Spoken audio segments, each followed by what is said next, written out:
إن الحمد لله نحمده ونستعينه ونستغفره ونعوذ بالله من شرور أنفسنا ومن سيئات أعمالنا من يهده الله فلا مضل له ومن يضلل فلا هادي له وأشهد أن لا إله إلا الله وحده لا شريك له وأشهد أن محمدا عبده ورسوله أما بعد அன்புள்ள சகோதரிகளே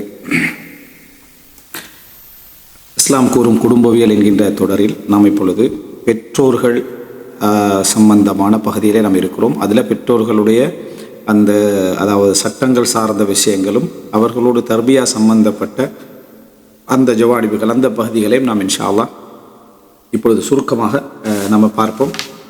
அதில் அவர்கள் தொடர்பான அந்த சட்டங்களையும் இன்ஷா அல்லாஹ் நம்ம பார்த்துக்கொள்வோம். இதில் அதாவது இதனுடைய பகுதி பெற்றோர்கள் என்ற ஒரு பகுதி எடுத்தோமா நம்ம மிச்சம் விரிவாகவும் என்ன செய்யலாம் போகலாம், மிகச் சுருக்கமாகவும் போகலாம். சுருக்கமாக நம்ம ஏற்கனவே பல முறை பேசியிருக்கிறோம். என்றாலும் இதில் ஒரு நம்ம வளமையாக போகிற மாதிரியான ஒரு மத்தியமமான ஒரு போக்கில் இன்ஷா அல்லாஹ் நம்ம பார்ப்போம். இந்த பெற்றோர்கள் சம்பந்தமாக நம்ம சொல்ல வேண்டிய அவசியம் இல்லை. நூல்கள் நூற்றுக்கணக்கான நூல்கள் சட்டங்களில் பிர்ரில் அதனுடைய ஒவ்வொரு கோணங்களையும் அவ்வளவு நூல்கள் என்ன செய்யும் கிடைக்கும். அது அரபில் மட்டும் கிடைக்காது, தமிழ்லையும் கிடைக்கும், வேறு எல்லா மொழிகள்லையும் கிடைக்கும், மார்க்க ரீதியாகவும் கிடைக்கும், மார்க்க ரீதி அல்லாத அமைப்புலையும் கிடைக்கும்.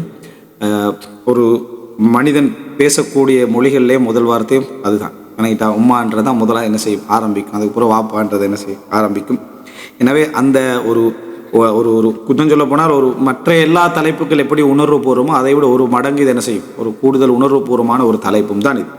எங்களுடைய நோக்கம் அது அவர்களை பற்றிய ஆழமான அந்த உணர்வுகளை சொல்லாமலே சமுதாயத்தில் அல்லாஹ் தஆலா ஃபித்ரத்தில் எல்லாரையும் என்ன செஞ்சுக்கிறான் வச்சுக்கிறான். அதில் யாராவது முரம்படுறாங்கடா நம்ம ஏற்கனவே சொன்னது போல் அடிப்படைகளை புரிஞ்சுக்கிறோம். என்ன விதிவிலக்காக என்னுடைய உம்மா அப்படி இல்லை, என் வாப்பா இப்படி இல்லை அப்படி என்று யாராவது சொன்னாங்கண்டா என்னை பொறுத்த வரைக்கும் அது 1% அல்லது 2% பிறப்பில் அந்த அநியாயங்கள் செஞ்சவங்க இருப்பாங்க.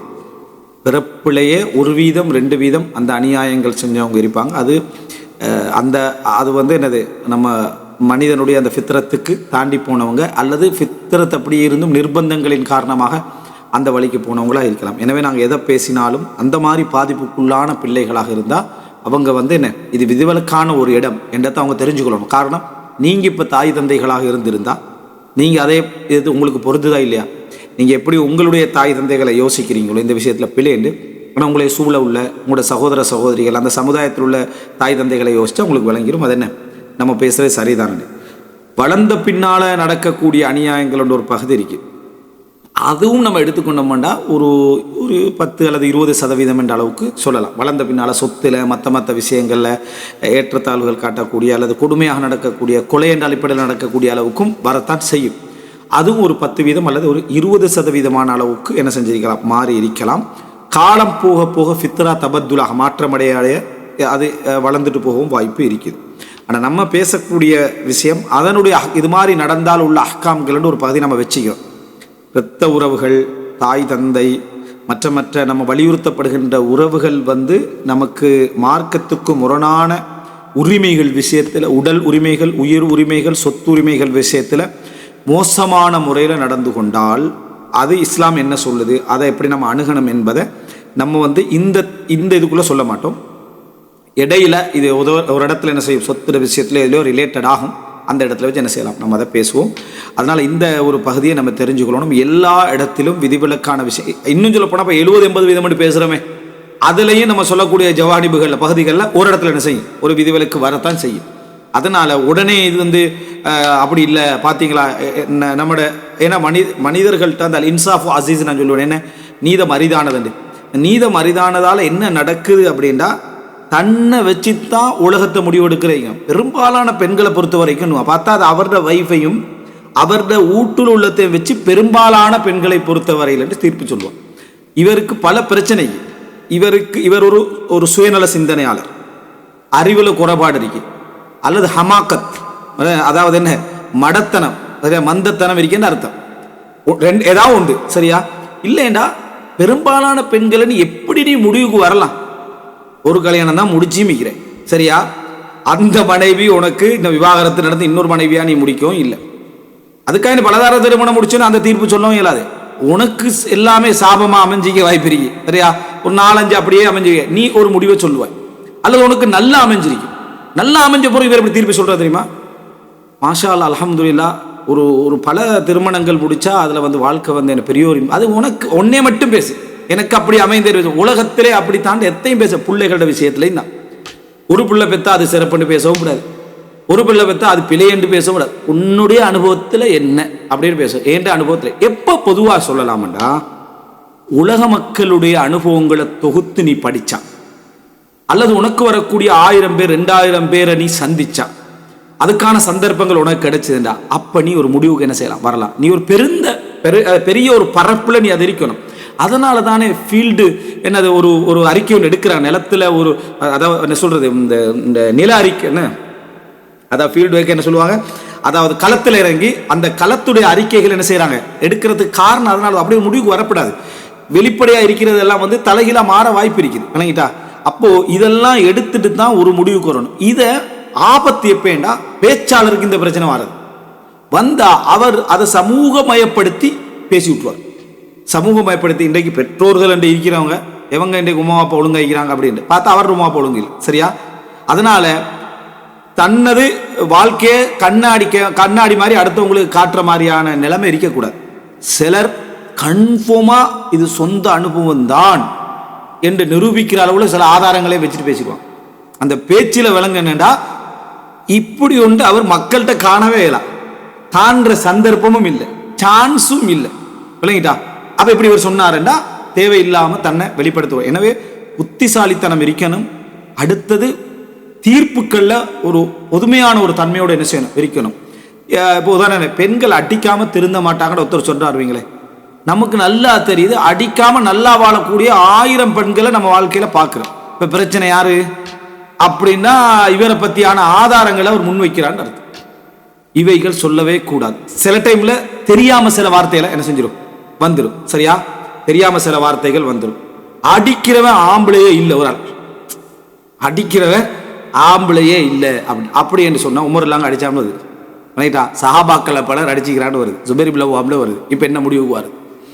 அப்போ தேவை இந்த தீர்ப்பும் பில அந்த தீர்ப்பும் பில.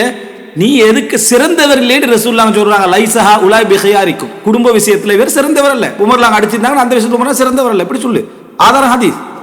ஆதாரம் என்ன? ஹதீஸ். இந்த அப்படி நடக்கக்கூடாது, ரசூலுல்லாஹ் அதை விரும்பல, ரசூலுல்லாஹ் அதை வரவேற்கல.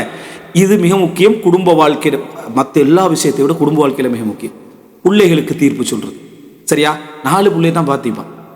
நான் இப்படி ஒரு பிள்ளைய கண்டதே இல்லை. நீ யாரு? நீ ஜனாதிபதியா, அல்லது ஏதாவது நீதிமன்றத்தில் செயல்பாடா இருந்தியா, அல்லது சமூக சேவைகளில் ஈடுபட்டியா, பிள்ளைகளை வளர்த்தியா, அல்லது வந்து என்னது இந்த சிறுவர் ஆலய அந்த என்னது அனாதரவு இல்லங்களில் ஆதரவு இல்லங்கள் நீ இருந்தியா? ஒன்றும் இல்லை. ஹாஸ்பிட்டல் நேசாவா இந்தியா இல்லை. எப்படி இந்த முடிவுக்கு வாராண்டா, அவர் கண்டதில்லை, நான் கண்டதே இல்லை. நீ கண்டதே 4 பேர், நீ எப்படி ஒரு முடிவுக்கு வாரது? கெட்ட பிள்ளையாக இருந்தாலும் நல்ல பிள்ளையாக இருந்தாலும் இந்த தீர்ப்பு சொல்லப்படும். குடும்பங்களில் கணவன் மனைவி பிரச்சனை, கணவன் மனைவி பிரச்சனை சொல்லிடுறது, ஒய்ஃப் வந்து ஒரு சிறப்பான பிள்ளை, எப்படி தான் தலாக் சிறப்பான பிள்ளை நீ எப்படி சொல்ல? நீ வாழ்ந்தியா ஆல்ரெடி? இல்லை, சரியா? ஏற்கனவே நீ தலாக் பண்ண பிள்ளையா? இல்லை, சரியா? அப்போ அல்லது என்ன இல்லை, என்ற பக்கத்து வீடா இருந்தாலும் சரி, வாழ்ற சப்ஜெக்ட் வேற, வாழ்ற சப்ஜெக்ட்ன்றது வேற. அது நீ வாழ்ந்தா தான் தெரியும். இல்லை, அவரே கூட பாராட்டி தாக்கிறேன், அவர் உனக்கு ஏசணுமா? போய் பார்த்தானே என்னோட வைஃப் மோசமானவள், ஒவ்வொரு வருஷம் உன்கிட்ட ஏசிட்டா இருக்கணும், அவன் நல்லவன், அதனால பாராட்டிப்பான், சரியா? இல்லை, விவாகரத்து நடந்த பிறகு கூட ஒரு அமைதியாக நல்லவன், அமைதியாக தான் இருப்பான், ஒன்றும் சொல்லாம இருப்பான். இந்த மாதிரி யார் சப்ஜெக்ட் வந்தாலும் தீர்ப்பு சொல்லும். இதுலையும் குறிப்பா இந்த ஆண்கள் இருக்கிறாங்க, கண்ட மனைவிக்கு எதிராக பேசிட்டு அடுத்தோட மனைவிக்கு சார்பா பேசிட்டு, சரியா? மாஷா அல்லாஹ், ஒரு நல்ல ஒரு பெண்ணா, நம்மளோட வைஃப் மாதிரி எல்லாம் இல்லை. இது அதே இந்த பெண்களை விட ஆண்கள்ட்ட அதிகம், பெண்களை விட இது ஆண்கள்ட்ட அதிகம். அப்போ இதெல்லாமே தாய் இது வந்து நம்ம குடும்பவியல ஏதோ ஒரு இடத்துல சொல்லணும். இந்த இடத்துல அது கிடைச்சது. அதாவது தீர்ப்பு சப்ஜெக்ட்ல வெறும் கணவன் மனைவி சப்ஜெக்ட் மட்டுமல்ல, பிள்ளைகள் மட்டுமல்ல, ஒரு குடும்ப விஷயத்துல மட்டுமல்ல, உள்ள தலை போடவே வேண்டாம். பொதுவாக பேசுற சந்தர்ப்பத்தில் கூட இன்றைக்கு அதிகமானவர்கள், இன்றைக்கு பெரும்பாலும் நீங்க சொல்றதா இருந்தா அது குர்ஆன் ஹதீஸ்ல வரணும். அல்லது நீங்க ஒரு பரந்த அனுபவம் பட்டிருக்க, நீங்க அந்த பரந்த அனுபவம்னா நீங்க பரந்த அனுபவம்னா நினைப்பீங்க, விளங்கிட்டா? பரந்த அனுபவத்துக்குள்ள உலகத்துல விதிகள் இருக்கு. நீ நீதிமன்றத்தில் இருந்திக்கணும், நீ ஒரு அட்லீஸ்ட் ஒரு காதியாக இருந்து 100 வழக்க பார்த்திருக்கணும், சரியா? இப்படி ஏதாவது இருக்கணும். நீனு அஹ்லாக்ல நல்லவனாய்க்கணும், அது உண்டு, சரியா? நீனு உன்னட்ட முதலா தகுதி இருக்கணும், சரியா? புரிஞ்சு கொள்ற தகுதி அது இருக்கணும். 2வது சமுதாய ரீதியாக நீ ஒரு பரந்த அனுபவத்தை பெற்றிருக்கணும், அல்லது வாசிச்சிருக்கணும். அட்லீஸ்ட் குர்ஆன் ஹதீஸ்ல தான் தீர்ப்பு சொல்றியா? தீர்ப்பு அல்லாஹ் ரசூல் சொல்லிட்டாங்களுக்கு வேற ஒன்றும் தேவையில்லை, அப்படியா இருக்கு? அப்படி எதுவும் எடுக்கிறதில்ல. நான் அதாவது தீர்ப்பே சொல்லக்கூடாது. நான் பார்த்த அளவில் என்று சொல்றதுக்கு ஒரு தகுதி இருக்கு, அதை நம்ம சொல்லவே கூடாது. இதுதான் நம்ம பெற்றோர்கள் விஷயத்தில் அவங்களோட வாப்பா அம்மாலாம் ஒழுங்கே இல்லை, சரியான கொஞ்சம் மோசமான ஆக்கள் என்ன செய்ய ரோட்டில் போட்டு அடிப்பாங்க. என்னடா இது தகுதி, ரோட்டில் போட்டு அடிப்பாங்கன்றதுனால அந்த உம்மா வாப்பா பொருத்தம் இல்லாதவர்னு இவன் சொல்கிறான். சரி, இந்த நடைமுறைகள் மனைவி ஆயிக்கலாம், கணவன் அவர் அதாவது ஸ்கூல் பிரச்சனை இருக்கு பிள்ளை, அவன் வந்து எனக்கு அப்போவே தனி உருப்பட மாட்டான்டு ஸ்கூலில் வந்து எப்பயும் அடி வாங்குறவன் தான் எப்படி தீர்ப்பு சொல்கிறார் வணங்கிட்டா. ஸ்கூலில் இவர் எப்பயும் அடி வாங்குறது, அதனால் அவர் உருப்பட மாட்டார். முதலாக வந்து ரெண்டாவது வந்தவன் உருப்படாமையெல்லாம் இந்திக்கிறான். அப்போ அதுக்கு என்ன விளக்கம் சொல்கிறது? நிறைய பேர் நீங்கள் பாடசாலையில் பார்த்துருப்பீங்க, அவனை வந்து பெரிய இடங்கள்ல என்ன செஞ்சுருப்பாங்க, சர்டிஃபிகேட் கொடுத்துருப்பாங்க, அவன் தான் முன்மாதிரி மாணவன் சொல்லியிருப்பான். ஆக்களை காணாம் இப்போ வழங்கிட்டா, அட்ரஸும் இல்லை. இந்த கடைசி ரெண்டாவது வரை மூணாவது இதுக்கெல்லாம் ஊரில் எங்கெங்கெல்லாம் சோசியல் சர்வீஸ் அது இல்லை. அப்போ அதுக்கு என்ன சொல்கிறீங்க? அறிக்கைகள், தீர்ப்புகள் இதெல்லாம் பெரும்பாலும் சொந்த அனுபவங்களோட வெளிப்பாடு, பாதிப்புகளோட வெளிப்பாடு, குறுகிய மனப்பான்மையோட வெளிப்பாடு, அஹ்லாக்கின் மேட வெளிப்பாடுகள் தான் அதிகம். விவாகரத்தே நடந்து 2 பேர் பிரிஞ்சாலும் சரி, தீர்ப்பு நம்ம கையில இல்லை. ஜெயிது எல்லாம் தலாக் பண்ணிட்டு போறாங்க, ரசூலுல்லாஹ் கல்யாணம் முடிக்கிறாங்க. ஜெயிதுல அவங்களுக்கு தகுதி இல்லை, ஜெய்னப் அவங்களுக்கும் தகுதி இல்லை, அப்புறம் ரசூலுல்லாஹ் திருமணம் முடிக்கிறாங்க. 2 பேரும் சஹாபி, இவங்க ரசூல் ஸல்லல்லாஹு அலைஹி வஸல்லம். இதுக்கு என்ன தீர்ப்பு சொல்றது? அதான் நம்ம ஏற்கனவே சொன்னோம், சஹாபாக்களுக்கு மத்தியில் கல்யாணம் நடந்ததெல்லாம் சஹாபியை தலாக் பண்ணது தானே, தாபின்களுக்கு மத்தியில் நடந்த தலாக்கள் அவங்க தலாக் பண்ணது தானே. நீங்க சொல்ற தீர்ப்பெல்லாம் முதல்ல எடுத்தீங்கன்னா முஸன்னஃப் இப்னு அபீ ஷைபா எரிக்கணும். கலைஞா என்ன இவ்வளோ பிரச்சனையை எந்திக்கிட்டு எரிக்கணும். இந்த தவற அந்த குடும்பத்துக்குள்ள வார இதை சொல்லலைனா எது, அந்த குடும்பத்தில் உள்ள கோவப்படுவான், அண்ணன் கோவப்படுவான், தங்கச்சி கோவப்படுவான், அவன் கொஞ்சம் ஆத்திரத்தில் பேசுவான், இவனெல்லாம் நான் முடிச்சு கொடுத்து அதுக்கு இடம் இருக்கு. ஏன்னா அவன் நியாயமான ஒரு இடத்துல, உணர்வு பூர்வமான இடத்துல, அந்த உணர்வு பூர்வம் அவன் அறிவை கொஞ்சம் மழுங்கடிக்கலாம், நீதியற்ற இடத்துக்கு கொண்டு போகலாம், அதுலேயும் அவன் இருந்தால் சிறப்பு தான் கொண்டு போகலாம், அது பிரச்சனை இல்லை. ஏன்னா அவன் பாதிக்கப்பட்ட இடத்துல இருக்கிறான். அந்த கணவன் கூட கொஞ்சம் ஓவரா பேசிடலாம், அந்த மனைவி கொஞ்சம் ஓவரா பேசிடலாம். அது நீ உனக்கு என்ன சப்ஜெக்ட், நீ என்னதுக்கு அதற்குள்ள பேத்துட்டிக்கிற, வழக்கு வச்சு தீர்ப்பளிக்கிறான். என்ன நான் அந்த அடிப்படையில் சொல்ல, நான் காதியா இருந்தவன் அந்த இடத்துல, அதனால தான் சொல்றேன் அவன் சரியான மோசமானவன். நீனும் அதை சொல்லு, நீ தலாக்க பண்ணிட்டு போயிட வேண்டியதான். அல் காதி லா யஹ்குமு பி இல்மிஹி, காதியார் அவருடைய அறிவை வச்சு தீர்ப்பு சொல்லக்கூடாது. மார்க் அறிவு சட்டம் வேற, அவர் பார்க்கிறாரு களவெடுக்கிறத கண்டாரு, கோர்ட்டுக்கு வந்து இவர் களவெடுத்தாரு தீர்ப்பு சொல்லல. சட்டத்தை பாரு, யார் சாட்சி என்ற பாரு, களவெடுக்கவில்லை, நான் கண்டேன் என்றெல்லாம் ஆதாரம் இல்லை. சரியா? காதி வந்து நீ அந்த இடத்துல என்ன வழக்காதான், காதி எப்ப தண்ட அறிவை கொண்டு தீர்ப்பு சொல்லலாம் சில விதிவிலக்கான இடங்கள் இருக்கு. அப்ப இது முதலாவது விளங்கி, இதெல்லாம் தெரியாது விளங்கிட்டா. எனக்கு ஆதாரம் சாட்சி எல்லாம் தேவையில்லை, நான் தான் கண்டனே அப்படின்னா நீ அங்க பொதுமகன் தான். சரியா? நீ வெறும் சாட்சியாளன் தான், நீ நீதிபதியா இருந்து அதை சாட்சி சொல்ல இயலாது. இதெல்லாம் நம்ம புரிஞ்சிட்டோம்னு சொன்னா காதி கூட முடிவெடுக்க இயலாது. அங்க கணவன் வந்து ட்ரிக்ஸ் ஆனாலா இருப்பான், வைஃப் கொஞ்சம் கோமா பேசுவான்னு தெரிஞ்சவனா இருப்பான், அப்படி டச் பண்ணி விடுவான், நீ கோமா பேச முடியும், சட்டன் பேசுறீங்களா, நீங்க பேசல இல்ல விளங்குது தானே உங்களுக்கு அப்படின்னா சிஸ்டமா கையாண்டு பேத்துருவான். ரசூலுல்லாஹ் சொன்னாங்க, உங்கள ஒருவர் அவருடைய ஆதாரத்தை நிரூபிக்கிறதுக்கு திறமையுடையவராக நெட்ல வரலாம், எனவே நான் அவருக்கு சார்பாக தீர்ப்பு சொன்னால் நெருப்பு கங்கை தான் நீங்கள் சுமந்து கொண்டு செல்கிறீர்கள். ரசூலுல்லாஹ்கிட்ட வெத்திரலாம்ன்றாங்க ரசூலுல்லாஹ், வழக்கு வாதாடி. எனவே இந்த தீர்ப்பு நாங்கள் ஏதாவது குடும்பவியல் பேசுகிற சந்தர்ப்பத்தில் யாரை பற்றி பேசுகிறா இருந்தாலும் நீங்கள் அதில் விதிவிலக்காக இருந்துட்டு நீங்கள் நினச்சிங்கன்னா கொஞ்சம் யோசிங்க, உண்மையிலே நான் விதிவிலக்கு தானா அல்லது நான் ஒரு பகுதியை வச்சுக்கிட்டு மொத்தமாக தீர்ப்பு சொல்லி கிடைக்கிறேன் யோசிங்க. உண்மையிலே விதிவிலக்குன்னா விதிவிலக்குன்னு வச்சிருங்க. நாங்கள் பேசுகிறது வந்து ஒரு பொதுவான சட்ட இதில் தான் பேசுகிறோம் என்று நினைங்க. ஏண்டா இன்றைக்குள்ள எல்லா இடத்துலையும் இன்னும் சொல்ல போனால் தவ்வால வழிகேடு வாரத்துக்கும் எங்களை ஏசுறதுக்கும் மற்றவர்களை ஏசுறதுக்கும் பின்னணியில் இருக்கிறது இந்த இதுதான். நாங்கள் எதற்காக வேண்டி இப்படி பேசுகிறாங்க இல்லை. உதாரணம் நம்ம பேசியிருந்தோம் நாகூர் யமனிஃபாவுடைய ஒரு பாட்டு, அந்த பாட்டை ஒருத்தர் கேட்குறான்னு வைங்களேன், அதில் வந்து உணர்வு பூர்வமான ரசூலுல்லாஹ்வோட வரலாறு சீராக்கள் போகுது, ஒரு மனுஷன் அழுகிறார். இப்போ ஒருத்தர் கேட்குறாரு, இதில் அவர் மௌத்தாகிட்டார், சரியா, அல்லாவோட பாவங்களை மன்னிக்கணும், அல்லா தஆலா ஒரு சொர்க்கத்தை கொடுக்கணும், ஒரு சிற்குடைய வசனம் என்ன செய்யுது அதில் வருது. இப்போ நாங்கள் சொல்கிறது இது சிற்குடைய வசனம், அது அவர் படிச்சிக்க கூடாது, அல்லாவோட பாவத்தை மன்னிக்கணும்னா என்ன இதெல்லாம் ஒரு மனுஷனை அந்த மனுஷன் சேவை செஞ்ச காலத்தால் தான் நாங்கள் சீராக்களை படித்தோம், ஃபிக்ஹை படித்தோம், தொழுகை, நோன்பு, ஜக்காத்து, ஹஜ்ஜி, ஒரு பெண் எப்படி வாழணும், ஒரு கணவன் எப்படி வாழணும், ஒரு சமூகம் எப்படி வாழணும்ன்றதெல்லாம் அன்றைக்கு போய் சேர்ந்துச்சு. இங்கே ஒரு உணர்ச்சியற்ற ஜடங்கள் அப்படின்னு நமக்கு ஒரு இது வருதுன்னு வைங்க, வரத்தான் செய்யும். ஏன்னா அவன் உணர்ச்சியான இடத்திலிருந்து மட்டும்தான் இதை பார்க்குறான், நமக்கு அந்த உணர்ச்சி இல்லைன்னு அவன் நினைக்கிறான். சில பொழுது நம்ம அவர்களை விட இதில் உணர்வுபூர்வமானவர்களாக இருப்போம், சில பேர் அவர்களை விட இரட்டிப்பு நாங்கள் அதில் என்ன செய்வோம், அதை மதிக்கக்கூடியவர்களாக இருப்போம் அவர் செஞ்ச பகுதியை. ஆனால் பிரச்சனை எங்களுக்கு அல்லாவும் ரசூலும் இந்த இடத்துல ஷிர்க் என்று சொல்லுகிறான். அதை சிறுக்குன்னு சொல்லிட்டு போறோம். அப்ப நீங்க மற்ற உணர்ச்சி பகுதியை கொஞ்சம் காட்டலாம் தானே, அவரோட எவ்வளவு இறக்கமாகிறீங்க. அதுதான் எங்களுக்கு பிரச்சனை. அதுல இசை இருக்குது. மார்க்கத்துக்கு போன இடங்களும் சொல்லிக்கிறான். நான் அதை காட்டிட்டோம்னா நீங்க அதுல தூண்டப்படுவீங்க, அந்த நபர்ல ஈர்க்கப்படுவீங்க, நீங்க வேறொரு வழிக்கு போவீங்க என்பதனால நாங்க அந்த இடத்துல என்ன செய்வோம்னா எங்களோட உணர்வுகள் உணர்ச்சிகள் எல்லாம் ஒரு பக்கத்துல வச்சு சட்டத்தை மட்டும் தீர்ப்பை சொல்லிட்டு பாராட்டம் போகும். உங்களை விட சில பொழுதுகள்ல நீங்க விரும்பக்கூடியவர்களை நாங்க உண்மையாக விரும்பக்கூடியவர்களாக இருக்கலாம். சரியா? எந்தெந்த இடங்கள் நமக்கு தெரியாது. அந்த இடங்கள் எல்லாம் நீங்க என்ன நினைக்கிற ஜடங்களாக யாரும் இங்க என்ன செய்யல, தவா செய்யல. சிலரோட பேசக்கூடிய நேரத்தில் அதுதான். இப்போ ஒருவர் வந்து ஒரு ஒரு ஒரு மனைவியை பத்தி ஒரு அவதூறு ஒன்று பரவுது. என்ன சொல்றாங்க தெரியுமா? சும்மா இருக்கிறார், ஒன்றுமே பேசுறாரு இல்லைன்னு. என்ன சொல்ல வராங்கன்னு அவர் மைக் போட்டு, நான் நேத்ராவ் அவரை திருத்தி விட்டேன், பலமுறை இதை விசாரித்தேன், குடும்பத்தில் அந்த மானக்கேடான விஷயம் செய்தான், அவள் ஒத்துக்கொண்டால் இதுக்கு பிறகு செய்ய மாட்டான்னு சொன்னார்னு சொல்லணுமா எதிர்பார்க்குறீங்க? இவர் ஒன்றும் சொல்றாரு இல்லையா, அவர் சும்மா இருக்கிறாரா? மானக்கேடான விஷயம் பரவியும் அவரும் சும்மா இருக்கிறாரு. என்ன சொல்லணும்னு நீங்க சொல்றீங்க. இப்போ அவரு அந்த மனைவிக்கு அட்வைஸ் பண்ணதையும் ஏசினதையும் மைக் போட்டு உங்களுக்கு சொல்லணும், அல்லது பேஸ்புக்ல எழுதணும், அல்லது ட்விட்டர்ல போடணும். அப்படியா?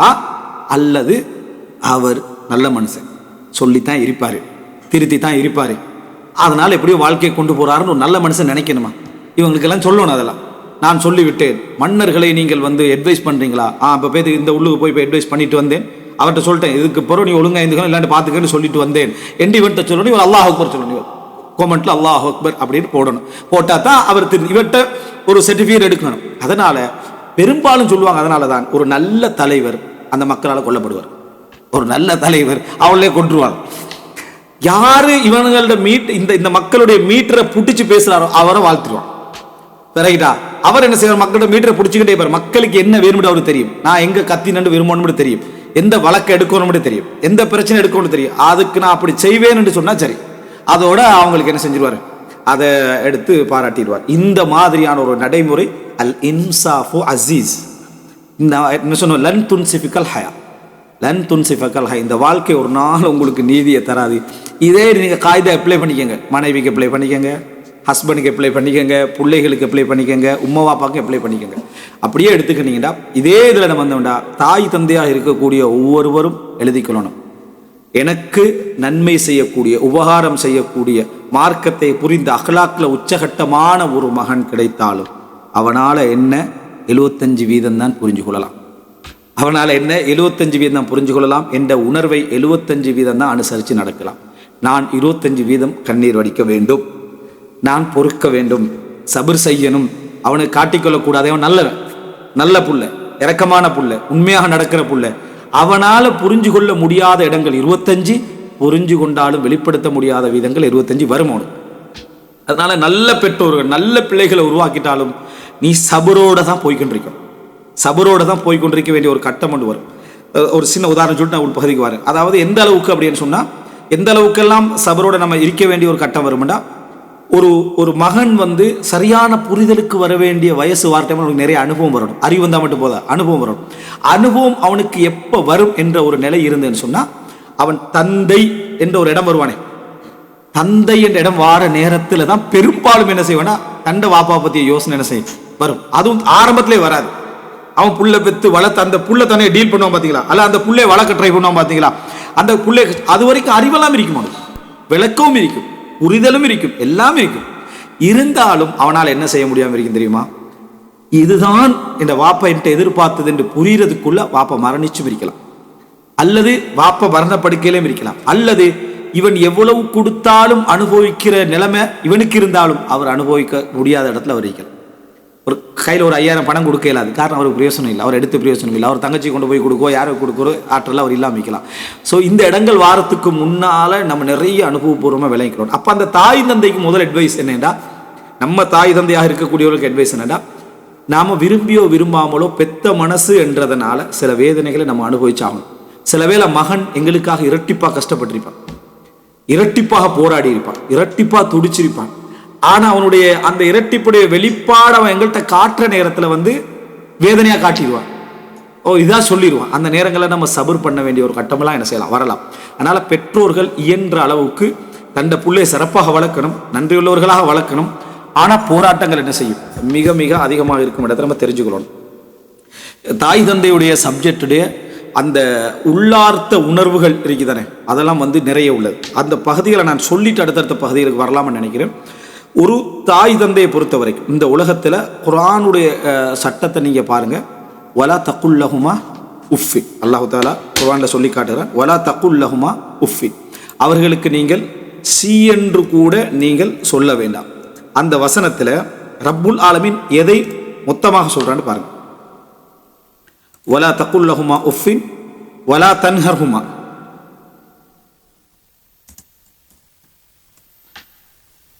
அதாவது அல்லாஹ் ரப்புல் ஆலமீன் சொல்லி காட்டுகிறான். வகதா ரப்புக அல்லா தஅபுது இல்லா இய்யா, அவனை தவிர வேறு எதையும் வணங்கக்கூட அல்லாஹ் தீர்ப்பு சொன்னான். வபில் வாலிதைனி இஹ்சானா, பெற்றோர்களோடு நீங்கள் உபகாரமாக நடந்து கொள்ளுங்கள். இம்மா யப்லுகன்ன இந்தகல் கிபர அஹதுஹுமா வ கிலாஹுமா, அவர்களில் ஒருவர் உங்களிடத்திலே அதாவது முதிய வயதை அடைந்து விட்டால் அல்லது இருவருமே அடைந்து விட்டால் ஃபலா தகுல்லஹுமா உஃபின், அவர்களுக்கு சி என்று கூட நீங்கள் சொல்ல வேண்டாம். வலா தன்ஹர்ஹுமா, அரட்ட வேண்டாம். வகுல்லஹுமா கவுலன் கரீமா, அவர்கள் இருவருக்கும் சங்கையான வார்த்தைகளை சொல்லுங்கள். வஹ்ஃபித் லஹுமா ஜனாஹதுல்லி மினர் ரஹ்மா, கருணை என்ற அந்த தாழ்வான இறக்கையை அவர்களுக்கு நீங்கள் பணிந்து விடுங்கள், அதாவது பணித்து வையுங்கள், தாழ்த்தி விடுங்கள். வகுர் ரப்பிர் ஹம்ஹுமா கமா ரப்பயானி சகீரா, சிறிய வயதில் எம்மை எவ்வாறு அவர்கள் இருவரும் வளர்த்தார்களோ அதுபோல் அவர்களுக்கு கருணை காட்டுவாயாக. ரப்புக்கும் அலமு பிமா ஃபீ நுஃபூசிக்கும், உங்களில் உள்ளங்களில் என்ன இருக்கிறது என்பதை இறைவன் அறிந்தவர். இன் தகூனு சாலிஹீன், நீங்கள் சாலிஹீன்களாக இருந்தால் ஃபஇன்னஹு கான லில் அவ்வாபீன கஃபூரா, மீண்டு வருகின்றவர்களுக்கு அல்லாஹு தாலா மன்னிக்கக்கூடியவனாக இருக்கிறான். பிழையுட்டாலும் நீங்கள் மீண்டு வருவீங்க, உங்களோட உள்ளத்தில் உள்ளது தெரியுமே, அல்லாஹு தாலா மன்னிக்கக்கூடியவனாக இருக்கிறான். இதில் நீங்கள் பார்த்தீங்கன்னு சொன்னால் அல்லாஹ் சொல்லக்கூடிய இந்த விஷயத்தில் வபில் வாலிதைனி இஹ்சானா, அவர்களுக்கு இஹ்சானோடு நடந்து கொள்ளுங்கள். இஹ்சான் தெரியல நமக்கு. அடுத்தது சி என்று சொல்ல வேண்டாம், அரட்ட வேண்டாம், கருணை என்ற இறக்கையை தாழ்த்தி கொடுங்கள். அது வந்து அதை நீங்கள் கீழடைய வேண்டும், கீழடைஞ்சு பணிஞ்சு கொடுங்க. அடுத்தது அவர்களுக்கு ரப்பிர் ஹம்ஹுமா கமா ரப்பயானி சகீரா. இவ்வளவுலே அல்லாஹு தாலா என்ன சொல்றான்னா உள ரீதியான விஷயத்தை தான் அல்லாஹு தாலா கையாள சொல்றான். உள ரீதியான விஷயம் இந்த இடத்துல சி என்று சொல்ல வேண்டாம், அவனோட உள்ளத்தை பாதிக்கக்கூடிய விஷயம். சங்கையான வார்த்தை சொல்லுங்க, கவுலன் கரீமன், சங்கையான வார்த்தை என்ன செய்யுங்க சொல்லுங்க என்றான். சங்கையான வார்த்தை நீங்க சங்கைய படிக்கணும்டா கவுலன் கரீமா, சங்கையான வார்த்தை என்னன்னு என்ன செய்யணும், படிக்கணும். அவர்களோட உள்ளத்துக்கு பாதிக்காத, அவர்களை சுட்டி காட்டாத, அவர்களை கௌரவப்படுத்தக்கூடிய, அவர்களை கண்ணியப்படுத்தக்கூடிய வார்த்தையை மட்டும்தான் நீங்க எப்பயும் சொல்லணும், அரட்டக்கூடாது. இதெல்லாம் என்ன எதில் அடங்குது, எங்களோட செயல்பாடு ரீதியான. அடுத்தது துல் ரஹ்மா ஹஃபுத், ஹஃபுத்ன்னு சொல்றது ஹஃபத அப்படின்னா பணிகிறது, சரியா. ஜனாஹதுல் என்றது நம்ம அதாவது சொல்றது என்ன, ஒரு ஒரு ஒரு துல் என்றது இப்போ உதாரணமா துதில்லு மன் தஷா, நீ நாடியவர்களை இழிவுபடுத்துகிறான்னு வருது, அப்படின்னா கேவலப்படுத்துறேன் அர்த்தம், அதாவது தாழ்த்துறேன் அர்த்தம். இங்க துல் என்று சொல்றது அதாவது அவர்கள்ட்ட கேவலம் அடையன்னு அர்த்தம் இல்லை. அப்படின்னா பணிகிறதா, மரியாதையை நம்ம இழந்தாலும் நடந்து கொள்றவைங்க, அவங்கள்ட்ட மரியாதை போனால்தான் துல், மரியாதை போகின்ற நிலையா இருந்தாலும் அதுக்கு முன்னாலே நாங்கள் அவங்களுக்கு நம்மட மரியாதையை குறைச்சிக்கொண்டு நாங்கள் என்ன செய்யறது இருக்கிறது. வகுர் ரப்பிர் ஹம்ஹுமா கமா ரப்பயானி சகீரா. இதை நீங்க பார்த்தீங்கன்னு சொன்னால் அல்லாஹ் ரப்புல் ஆலமீன் அந்த பெற்றோர்கள் விஷயத்துல கவனிக்க சொல்லக்கூடிய முக்கியமான பகுதி அணுகுமுறை, வார்த்தையில செயல்ல அவர்களோடு அதாவது பேசுகின்ற அந்த கொடுக்கின்ற வாங்குகின்ற விஷயங்கள்ல, இவைகள்ல தான் அல்லாஹ் தஆலா மிச்சம். ஆனா நம்ம இதுல கவனம் செலுத்துவதை விட எவ்வளோ கொடுக்கணும், ஹாஸ்பிட்டலுக்கு எவ்வளோ கொடுக்கணும், செலவுக்கு எவ்வளோ கொடுக்கணும், உடுப்புக்கு எவ்வளோ கொடுக்கணும், இதில் கவனமாக இருக்கிறோம். இஹ்சான், சரியா. வபில் வாலிதைன் இஹ்சானான்றது நல்ல முறையில் நடந்து கொள்றதும் இஹ்சான்ல இருக்குது, இன்னொன்று உபகாரம் செய்யறது அது இருக்குது. ஆனால் அல்லாஹ் ரப்புல் ஆலமீன் நிறைய சொல்லக்கூடிய விஷயம் தெரியுமா, அவர்களோட அணுகுமுறை. அதனால தான் சலஃபுகளில் பலர் என்ன சொல்லிக்கிறாங்கன்னா, உன் தாயும் தந்தையும் நீ கோபப்பட்டு விடுவாய் என்பதற்காக கவனித்து கவனித்து பேசினால் நீ அவர்களை வேதனை செய்து விட்டாய், உக்கூக்குல் வாலிதை, அவர்களை வேதனை செய்து விட்டாய் என்று அர்த்தம். இப்போ நம்ம இதை தெரிஞ்ச பிறகு நம்ம வேதனைப்படுத்தாம தான் பேசுறேன்னு நம்ம நினைக்கல. சில நேரங்கள் எங்களோட பேச்சுக்கள் என்ன செஞ்சிருது, சர்வசாதாரணமான வார்த்தைகளோடு வந்துடுது. நம்மட தாய் நம்மட தந்தைய வேற வழியில் அவங்கள்ட்ட இப்படித்தான் செய்யணும் என்று சொல்வதே நீ ஒரு வெளியாகிறதுக்கான வழியை என்ன செய்யற தேடுகிறான் அர்த்தம். அப்போ இந்த அளவுக்கு அவங்க வார்த்தை பிரயோகங்கள்ல அப்படி நடந்து கொண்டிருக்கிறாங்க. இப்னு சீரின் ரஹிமஹுல்லாஹ் அவர்களை பார்க்கறதுக்கு ஒருத்தர் போறாரு. அவர் இருக்கிற நிலைமையை பார்த்துட்டு இவருக்கு சுகையினமான்னு கேட்டாங்க. இல்லை, அவர் உம்மா வாப்பாக்கு முன்னாள் இப்படி தான் இருப்பார், அவர் உம்மா வாப்பாவுக்கு முன்னால் அவருடைய அமர்வே இப்படித்தான் இருக்கு. அதாவது மிகவும் குனிந்த பணிந்த ஒரு அச்சப்பட்ட நிலையில தான் அவர் என்ன செய்வார், இமாம் இப்னு சீரின் ரஹிமஹுல்லா அவர்கள் இருப்பார்கள் அப்படின்னு நம்ம அதில் பார்க்குறோம். அப்போது அவர்களுடைய நடைமுறை இது பெரியோர் அஜர். அன்றைய காலத்தில் சலஃபுகள் பலர் அதை ஒரு கவனத்தில் கொண்டிருக்கிறாங்க. தண்ட மகனுக்கு அஜர் சேரணும், தண்ட பிள்ளைகளுக்கு அஜர் சேரணும் என்று தனக்கு பிர்ரு செய்கிற வழிகள் அவங்க கண்டுகொண்டாங்க. அதாவது தன்னை மகனுக்கு அஜர் அவங்க தனக்கு, அதாவது ஒரு தொழுகை டைமுக்கு தொழுகிறதுக்கு பின்னால் மிகப்பெரிய நன்மை அது தாய்க்கும் தந்தைக்கும் பிர்ரு செய்கிறது. அந்த வழியில் என்ன மகன் செஞ்சுட்டீங்களாண்டா அந்த சோதனையை கூட கொஞ்சம் விட்டாங்க, அவன் பொறுத்து கொள்ளட்டும், ஏன்னா அவனுக்கு என்ன செய்தி நன்மை கிடைச்சி கொண்டிருக்குது என்று விட்டாங்க. அப்படி யோசிக்கிறோமா நம்ம பெற்றோர்கள்? அவங்க விட்டாங்க அந்த கஷ்டத்தை. அவங்க என்ன செஞ்சாங்க, அதாவது ஒரு ஒரு ஒரு அதாவது நான் நினைக்கிறேன் சுஃபியான் இப்னு உயைனா அப்படி நினைக்கிறேன், ஒருவர் வாராரு, அவருடைய வீட்டுக்குள்ள வந்த உடனே அவர் தொழுது கண்டிக்கிறார். தாய் தொழுதுட்டிக்கிறார், மகன் நிற்கிறார். தாய் தொழுதுட்டிக்கிறத கண்டுட்டு உட்காரல, தாய் நின்றுட்டிக்கிறார், நான் நிற்கக்கூடாது, நான் இருக்கக்கூடாதுன்னு நின்றுட்டிக்கிறான். அதை கண்ட தாய் என்ன செய்யறா, தொழுகை நீட்டுறான். அதை கண்ட தாய் தொழுகை நீட்டா, என்ற மகனுக்கு அஜர் கூடட்டும் என்ற எண்ணத்தில் நீயத். எப்படிப்பட்ட ஒரு நீயத் அந்த இடத்துல இருந்தீங்கன்னு பாருங்க. தாய் நினைக்கிறா இந்த மாதிரி ஒரு விஷயத்தை இவருக்கு என்ன செய்யட்டும், ஒரு நன்மை கூட. என்ன மகனே நிற்கிறா, மகன் இருந்திருந்த தாய் அப்படி செய்ய போறதில்லை. மகன் நின்றது அஜரை எதிர்பார்த்து விளங்கின தாய், மகன் கொஞ்ச நேரம் நிற்கட்டும் என்று தாய் நினைக்கிறார். இந்த மாதிரியான அணுகுமுறைகள் நடைமுறைகள் அதை அந்த அளவுக்கு பிள்ளைகளுடைய உணர்வுகளும் அதில் இருந்ததை பார்க்கணும். எனவே அன்புள்ள சகோதரர்களே, இது கண்ணியம் காக்கணும், அந்த பேச்சுவார்த்தைகளை கண்ணியம் காக்கணும் என்றால் நம்ம புரிஞ்சு கொள்ள வேண்டிய ஒரு முக்கியமான ஒரு இடம் இருக்கு. அந்த நுக்தாவை நம்ம புரிஞ்சு கொள்ளலைன்னு சொன்னால் தந்தையுடைய சப்ஜெக்டுக்கு வாரினோம். தாயுடைய சப்ஜெக்டில் இந்த இந்த இந்த இதில் பல கேள்விகளுக்கு பதில் இருக்கு. ஏன் இது நடக்குது, எது நடக்குதுன்னு நிறைய பேருக்கு தெரியாது, தாய்மார்களுக்கும் தெரியாது, இது ஏன் என்று சொல்லி தெரியாது. ஒரு தாயை பொறுத்த வரைக்கும், அதாவது தண்டை வயிற்றுக்குள்ள ஒரு புள்ள வரணும் என்று தந்தையும் தாயும் படக்கூடிய வேதனைகளும் பிரார்த்தனைகளும் போராட்டங்களும் சாதாரணமானதல்ல. தண்டை வயிற்றுக்குள்ள தண்டை புள்ள உருவாகணும். உலகத்தில் இப்படி ஒரு இதை நமக்கு வேற யாராவது செய்யணும்? நமது உருவாக்கத்தில் இவ்வளவு கவலைப்பட்டு இவ்வளவு வேதனைப்பட்டு நம்ம உருவாகணும் என்ற, நமக்கு வயிற்றில் ஒரு புள்ள உருவாகணும் என்றது நம்மளோட உருவாக்கத்தோடு சம்பந்தப்பட்டது தானே. அதில் அவ்வளோ வேதனைப்படுறாங்க, அவ்வளோ குழப்பம். இதெல்லாம் இன்றைக்கு என்ன செஞ்சிருதுன்னா, சில வார்த்தைகள் படுமோசமாக பேசிடுறாங்க. நடைமுறையில் பார்க்குறது, அவங்க 2 பேரும் ஆசைக்கு இணைஞ்சாங்க, அதுக்கப்புறம் நம்மளே பெற்று தான் என்ன செய்கிறாங்க, பேசிக்கிறாங்க. எவ்வளோ ஒரு மோசமான ஒரு வார்த்தை. ஆசைக்கு அவர்கள் இணைந்தார்கள் என்று ஒரு புறம் தான், ஆனால் அவங்களுக்கு ஆசையில் இணைந்து புள்ள கிடைக்கலன்னு வைங்களேன், அவங்க படுற வேதனை இரட்டிப்பா இல்லையா, அவங்க துடிக்கிற துடிப்பு இரட்டிப்பா இல்லையா? அப்போ எவ்வளோ ஒரு மோசமான வார்த்தை. யாரோ ஒரு கெட்டவன் என்ன இதை கட்டி விட்டிருப்பான், அதை ஃபாலோ பண்ணி இது ஒரு லாஜிக் மாதிரி நம்பிக்கைன்னு பேசிக்க நிற்கிறான். அவர்களுக்கு குழந்தை தங்காது என்று தெரிந்து அவங்க படுற வேதனை. கூட வித்தவங்க, சொத்தை வித்தவங்க, தன்னை இழந்தவர்கள், மருத்துவமனை தன் சந்தோஷங்களை இழந்தவர்களே எனக்கு ஒரு புள்ள கிடைக்கும். அப்போ அது வெறும் மகிழ்ச்சி தானே. அது ஆரம்ப மகிழ்ச்சி ஆகிக்கலாம், ஆனால் குழந்தை கிடைக்கக்கூடாத மகிழ்ச்சி இல்லை அது. அந்த குழந்தை கிடைக்க வேண்டும் என்று கிடைக்கவில்லை என்றால் அதுக்கு பிறகு தனது அன்றாட சந்தோஷங்களே, இப்படி நடந்தா உங்களுக்கு குழந்தை கிடைக்கும், இப்படி நடந்தா உங்களுக்கு குழந்தை கிடைக்கும், இந்த மருந்து செய்யுங்க, அது செய்யுங்க, இது செய்யுங்க, தண்ட உடலையே வருத்தினோம், தனக்குரிய ஹெல்த்தையே உருவாக்கினவங்க. இப்படித்தான் நீ சிஸ்டத்தில் இருந்தால் தான் உனக்கு என்ன செய்யும், நீ நடக்கணும், நீ இந்த மனுஷன், நீ சாப்பிடக்கூடாது. அப்பதான் புள்ள உருவாகும் நினைக்கிற டைம்ல என்ன எப்படிப்பட்ட ஒரு நன்றிகளோட நம்ம இருக்கணும் அதுல, சரியா? அப்ப அதனாலதான் அல்லாஹ் ரப்பல் ஆலமீன் தனது ஏகத்துவ இதோட அடுத்த பகுதி அல்லாஹ் தஆலா சொல்றான். தனது ஏகத்துவ இதோட அடுத்ததாக ரப்புல் ஆலமீன் இதைத்தான் என்ன செய்யறான், அல்லாஹ் தஆலா சொல்லி காட்டுறத பார்க்கணும். அப்போ குழந்தை உருவாகிட்டேன்னு வைங்க, அந்த தாயிட பிடிப்பு இதுக்கு சொல்லலாம் எப்படின்னா 100 தாண்டின ஒரு பிடிப்பு. அது எப்படி குறையுதுன்னு சொல்றேன். 100 தாண்டினா அந்த புள்ள உருவாகணும், ஆரோக்கியமாக இப்போ உருவாகிட்டு ஆரோக்கியமாக உருவாகணும், சிறப்பாக உருவாகணும், முறையாக உருவாகணும், இப்படிப்பட்ட புள்ளையாக உருவாகணும் என்றதுக்காக அந்த தாய் தவிர்க்கின்ற உணவுகள், அந்த நேரத்தில் அவ தவிர்க்கின்ற சந்தோஷங்கள், அந்த நேரத்தில் அவ தவிர்க்கின்ற மகிழ்ச்சிகள், சரியா? இதெல்லாம் சாதாரணமானதல்ல. நினைச்சு பாருங்க, நமது உடலை நம்ம திருத்தி கொள்றதுக்கு டயட் ஒன்று இருக்கிறோம். நம்மளால் எவ்வளோ நாள் ஈக்க முடியுது? 1 மாதம் 2 மாதம் நம்ம திரும்பிடுறோம். ஆனால் 9 மாதம் சொன்னதெல்லாம் தவிர்க்கிறாங்க. வணங்கிட்டா, தவிர்க்க வேண்டியெல்லாம் தவிர்த்து விரும்பாதவைகள் எல்லாம் உண்றாங்க. தனக்காக கூட அவங்களால செய்யலாது. பெண்கள்கிட்ட அவங்க டயட் செய்யறதுக்கு அவங்களை விட்டு பாருங்க. நீ இல்லாம குழந்தையோடு இல்லாம குழந்தை கிடைச்சிட்டு அவளுடைய உடல் அவள் என்னது ஒழுங்குபடுத்திக்கணும் படுத்துக்க டேட் செய்ய விட்டு பாருங்க, 1 மாசம் தான் இருக்கிறான். அவங்களால 15 நாள் தான் இருக்கலாம். ஆனா பிள்ளைக்கா 9 மாசம் என்ன செய்யறான் இருக்கிறாங்க. 9 மாசம் மட்டுமல்ல, அதுக்கு பிறகு பால் குடிக்கிற நேரத்தில் இருக்கிறாங்க. முழு கவனத்தை அதுல எடுக்கிறாங்க தன்னுடைய குழந்தையில. இவ்வளவு செஞ்சு இதெல்லாம் பிரிச்சு பிரிச்சு பார்க்கறது கஷ்டம் மனிதனுக்கு. ஏன் தெரியுமா? காலம் போக போக போக சேவைகளை தலைப்பா போட்டோம். தாயுடைய வழி அது பெரிய ஒரு வழி, அதை மறக்க முடியாதுன்னா நம்ம சொல்லலாம், விரிச்சு விரிச்சு நம்ம சொல்ல இயலாது. ஆனா அதனால தான் இதில் கடைபிடிக்கணும்ன்றது.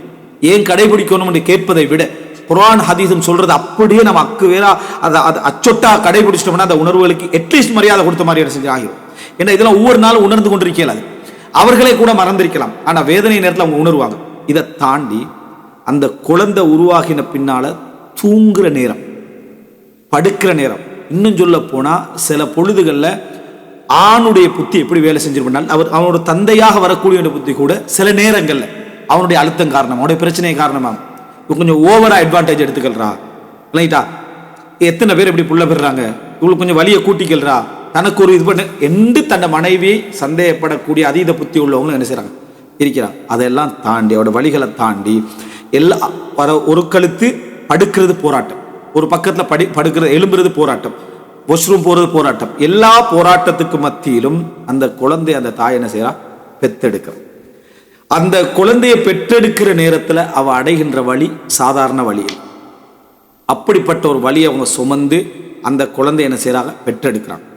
அப்போ அந்த குழந்தையை பெற்றெடுத்த பிறகு அந்த தாயுடைய மகிழ்ச்சி உலகத்தில் அப்படிப்பட்ட ஒரு ஆனந்தம் நம்மளால விளங்கியெல்லாம் உணரையலாம்.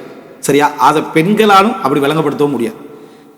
அப்படி ஒரு மட்டற்ற மகிழ்ச்சி அடைஞ்சு வேதனைக்கு அடுத்த கட்டம் இடந்த உடனே அந்த குழந்தைக்கு பால் குடிக்கிற அந்த 2 வருட காலங்கள், சரியா? அந்த 2 வருட காலங்களும் அவ்வளவு தவிர்க்கிறாங்க. இந்த இடத்துல இருந்தா சில படிப்பினை. உனது உருவாக்கத்துக்கு பின்னால ரப்பு உன்னை உருவாக்குறதுக்கு வச்ச ஒரு உயிர் தாய். அந்த குழந்தையை பெற்றெடுத்த பின்னால அந்த குழந்தையில எவ்வளவு உரிமை அந்த தாய்க்கு இருக்கு தெரியுமா? 100%. இதுல இருந்து வாங்க 100% உரிமைகளை அந்த தாய் பெற்றெடுத்துக்கிறார். உனது எந்த உறுப்பும் அவளுக்கு அந்நியமானதல்ல. உனது சாப்பாடு அவள் முடிவெடுக்கும். இன்னும் சொல்ல போனா சாப்பாடு அவளோட உடல்ல இருந்து உனக்கு வரணும். அவளோட உடல்ல இருந்து உனக்கு சாப்பாடு. அவள் 100% உரிமை. உன்னோட உறுப்புகள் எல்லாத்துலையும் அவள் தான் உரிமை. அவள் தான் கழுகுவாள், அவள் தான் தலைவாருவாள். நீ அதாவது 1க்கு 2க்கு போறதாக இருந்தால் எல்லாமே அவளை சார்ந்த. நீ எப்ப 1க்கு போகணும், எப்ப 2க்கு போகணும் என்கின்ற அளவில் அத்தனை குற்றச்சாட்டுகளை தான் எடுத்துக்கொள்றான். அதாவது இந்த இடத்துல 1க்கு போயிட்டு கவனிக்கிறலையா என்ற ஒரு தந்தையுடைய குற்றச்சாட்டை தாய் எடுத்துக்கிறார். நான் பார்க்கல, கவனிக்கல, அவசரமா வச்சுட்டு போயிட்டேன், யோசிக்கல என்று குற்றச்சாட்டு எடுத்துக்கல. அப்போ உன்னுடைய மலசலம் கழித்தல்ல நீ செய்யக்கூடிய அத்தனை விஷயங்களையும் பொறுப்பா தாயிக்கிறான். முதலாவது அந்த தாயை விட்டு 10% கட்டாகும், உரிமை குறையும். எது தெரியுமா? உணவிப்ப தாய்ப்பால் அல்ல. தாயுடைய உரிமை எப்படி போகுதுன்னு பாருங்க. உணவிப்ப தாய்ப்பால் அல்ல. ஒரு தாய் 3 வயசுல குழந்தை வந்து எனக்கு பால் தாமான்னு சொல்ற டைம்ல அவளோட உள்ளம் வந்து அப்படி ஆனந்தம் அடையும். ஏன் ஆனந்தம் அடையும்? பாருங்களேன், இவள் வந்து இந்த நேரத்தில் பாலை கேட்கிறானேன்னு சொல்லிட்டாலும் வெக்கப்பட்டுட்டாலும் அந்த குழந்தையுடைய அந்த உரிமை அந்த திருப்பி அவளுக்கு ஞாபகம் வரும். என்ன அந்த மாதிரி இருந்தானே அந்த புள்ள அப்படின்னு 2 வருஷத்துக்கு பிறகு பால் குடிக்கிற உரிமை அவளுக்கு 90% குறையும். ஒரு தடவை அவனோட உடலை சுமந்தவளாக அவள் இருந்திருப்பாள். அந்த புள்ளையோட உடலை சுமக்கணும், அந்த புள்ளைய சுமந்துட்டு போகணும், அந்த புள்ளைய நடப்பிக்கணும், நடக்க வைக்கிற வேலை எல்லாம் அந்த தாயிடம். கழுவுறது வரைக்கும் தாயிடம் 90 ஆயிடும். ஒரு குறிப்பிட்ட ஏஜுக்கு பிறகு அந்த புள்ள தானா நடப்பான். சரியா? அந்த புள்ள தானா டாய்லெட் போகும், அந்த புள்ளையாக கழுவிக்கொள்ளும், அந்த புள்ளையாக என்ன எல்லா வேலையும் செய்யும். அந்த தாயுடைய உரிமை 75% ஆயிடும். ஆனா அது படிப்படியா நடந்தாலும் தாய் அதுல மகிழ்ந்து கொண்டுதான் இருப்பான். அவளுக்கு அது தெரியாது இது பயணம் எங்க போகுதுன்னு. அது உணரும் வரைக்கும் அந்த பயணம் போயிட்டு இருக்கு. ஒரு குறிப்பிட்ட ஏஜுக்கு பின்னால அந்த குழந்தையுடைய உடல்கள் இவளுக்கு அந்நியம். தொட முடியாது, பார்க்க முடியாது, நினைச்ச மாதிரி உரிமை எடுக்க முடியாது. ஆனால் அவள் தொட்டால், அவள் தான் கழுவினால், அவள் தான் வளர்த்தால், எல்லாம் நடக்கும். அந்த இடத்துக்கு ஒரு 10 வயசு ஆகிற நேரத்தில் அந்த தாய் வந்து முழுமையாக அந்த இடத்திலிருந்து அந்நியப்படுறாள் 50%. இப்ப அந்த தாய்க்கும் அந்த புள்ள வந்து வெளியே போகாது, தாயோட ஒட்டிட்டு உம்மா உம்மாண்டு ஓடி வரும். எது நடந்தாலும் உம்மட்ட வந்து ஃபர்ஸ்டா நிற்கும், வணங்கிட்டா. இப்படி இருக்கிற அந்த புள்ள வந்து வெளியே போ விளையாடு என்று சொல்ற கட்டத்துக்கு கூட ஒரு குறிப்பிட்ட வயசுக்கு இருக்கும். ஒரு குறிப்பிட்ட 50% அந்த புள்ள தாண்டின பின்னால அந்த புள்ளையுடைய சிச்சுவேஷன் எப்படி ஆகும் அப்படி என்று சொன்னால், அந்த தாய்க்கும் அவங்களுக்கு உள்ள தொடர்பு 50%, இன்னொரு 50 மிஞ்சிருக்கு. அது என்ன தெரியுமா? இவங்க தான் உடுப்பு கழுவி போடுவாங்க, வாஷ் பண்ணுவாங்க. இவர்கள் தான் அந்த பிள்ளைக்கு சாப்பாடு ஊட்டி விடுவார்கள், சாப்பாடு சமைச்சு வைப்பாங்க. அடுத்தது இந்த புள்ளையை விசாரிக்கிறது, வா போ, எங்க போறாய், அனுமதி எல்லாம் இது. இந்த 3 இது 50% வச்சு. இந்த 50% அவன் கொஞ்சம் கொஞ்சமாக முதலாவது முரம்பட்டு போறதா இருக்கும், அனுமதியோட போறது. அது தாய் நினைச்ச டைம்ல தூக்கின புள்ள அவன் நினைச்ச டைம்ல வீட்டுக்கு வர ஆரம்பிப்பான். தாய் நினைத்த நேரத்தில் பேசின, நினைத்த நேரத்தில் இந்த புள்ளைய பார்க்கலாம் எடுக்கலாம் என்று இருந்த அந்த புள்ள அவன் நினைக்கிற டைம்ல என்று வர ஆரம்பிக்கும். தாய்க்கு லேசான வழிகள் அங்க ஸ்டார்ட் ஆக ஆரம்பிக்கும். இதுக்கு பின்னால 2 இருக்கும் அந்த தாய்க்கு. இந்த உடுப்பு கழுவி கொடுக்கறதும் சமைச்சு கொடுக்கறதும், அதுதான் திருமணம். அந்த பிள்ளைக்கு ஒரு திருமணம் நடக்கும். அந்த பிள்ளைய நம்ம ஆம்பளை பிள்ளைய திருமணம் முடிச்சு கொடுக்குறா இருந்தாலும், பொம்பளை பிள்ளைய திருமணம் முடிச்சு கொடுக்குறா இருந்தாலும் அந்த இடம் தான் அது. அந்த உரிமை அந்த இன்னொருவர் வந்த உடனேயே இனி உடுப்பு கழுவி கொடுப்பதாக இருந்தாலும் சரி, உணவு கொடுப்பதாக இருந்தாலும், தாயுடைய அந்த வேலை அங்கே என்ன செய்து முடியுது. இன்னொருத்தர் வாரான்றக்குள்ள அந்த தாய் வடிக்கின்ற கண்ணீர் அடுத்த வீட்டில் தானே நம்ம முடிச்சு கொடுக்குறோம், ஊருக்குள்ள தானே முடிச்சு கொடுக்குறோம். இதுக்கு என்னது பிரிஞ்சு போற லெவல்ல அழுகிறாங்கன்றவன் இவர்கள் எல்லாம் உணர்வு ரீதியான அடிப்படையான விளக்கம் இல்லாதனாலதான் என்ன செய்யறாங்க, அழுக. சில பொழுது தாய்க்கே நான் எதற்காக அழுகிறேன் என்ற விளக்கம் இல்லாம இருக்கும், தாய்க்கே நான் எதற்காக அழுகிற புரிதல் இல்லாம இருக்கும். ஆனால் அது ஒரு மகா பெரிய பிரிவு, உணர்வுபூர்வமான பிரிவு. இதை நம்ம விளங்கி இருந்தோம்டா 1000 தாய்மார்கள் அழுகையில் அமைதியா இருந்திருக்கும். விளங்கிட்டா? அந்த அழுகைக்கு பின்னால இனி எப்படிதான் நானே விரும்பி கழுவினாலும் நான் அந்த இடத்துல ஒரு எக்ஸ்ட்ரா தான், நான் இந்த இடத்துல உபரி தான், எனக்கு இவனுக்கு என் மீது எந்த தேவையும் இனி இல்லை. ஏன்னா ஒரு பிள்ளை திருமணம் முடிக்கிறான், திருமணம் முடிச்ச பின்னால சாப்பாடு அவன்கிட்ட தான் கேட்கப்படுறான். உணவு, அதாவது இந்த உடுப்பு கழுவி நீ அயம் பண்ணினியா, அது செஞ்சியான்னு என்னோட தான் கேட்க போறான். தாயை பொறுத்த வரைக்கும் இனி கண்ணியத்துக்கும் கௌரவத்துக்கும் மரியாதைக்குமான ஒரு அடையாளம். இதுதான் அங்க நிற்க போகுது. இந்த முதலாவது நாள் அந்த தாய் அழுகிற அழுகை, அந்த தாயுடைய வேதனை, அந்த பிரிஞ்சு போற நேரத்தில் அவங்க காண்ற காட்சியில் அழுகிற அழுகை அந்த மகன் அந்த நேரத்தில் உணர்ந்துட்டான்டா.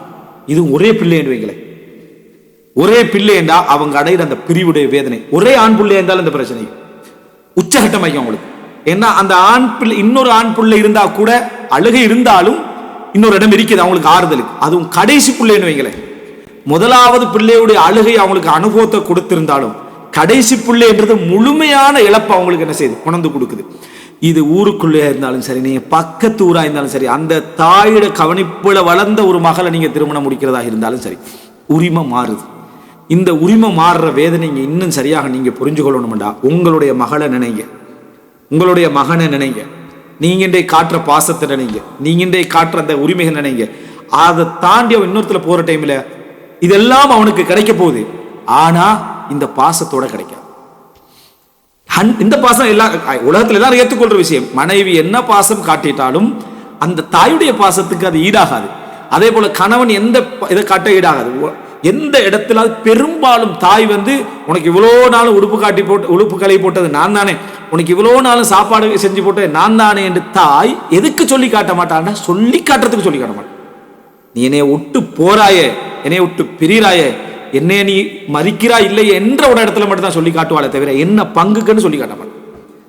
கணவனும் தான், அதுக்காக கணவன் சிறப்படல, இவனும் தான் மனைவிக்கு சொல்ற டைம்ல தாய்க்கு சொல்ற மாதிரி சொல்ல மாட்டான், அதை விட ஒரு அவமதிச்சு தான் சொல்ல. இந்த 2 போராட்டம் இயற்கையானது தானே. அப்ப அந்த தாயுடைய பிரிவு நேரம் அழுகை என்பது நமக்கு சில உணர்வுகளை ஏற்படுத்தினாலும் தாய்க்கு உரிமை போராட்டம்.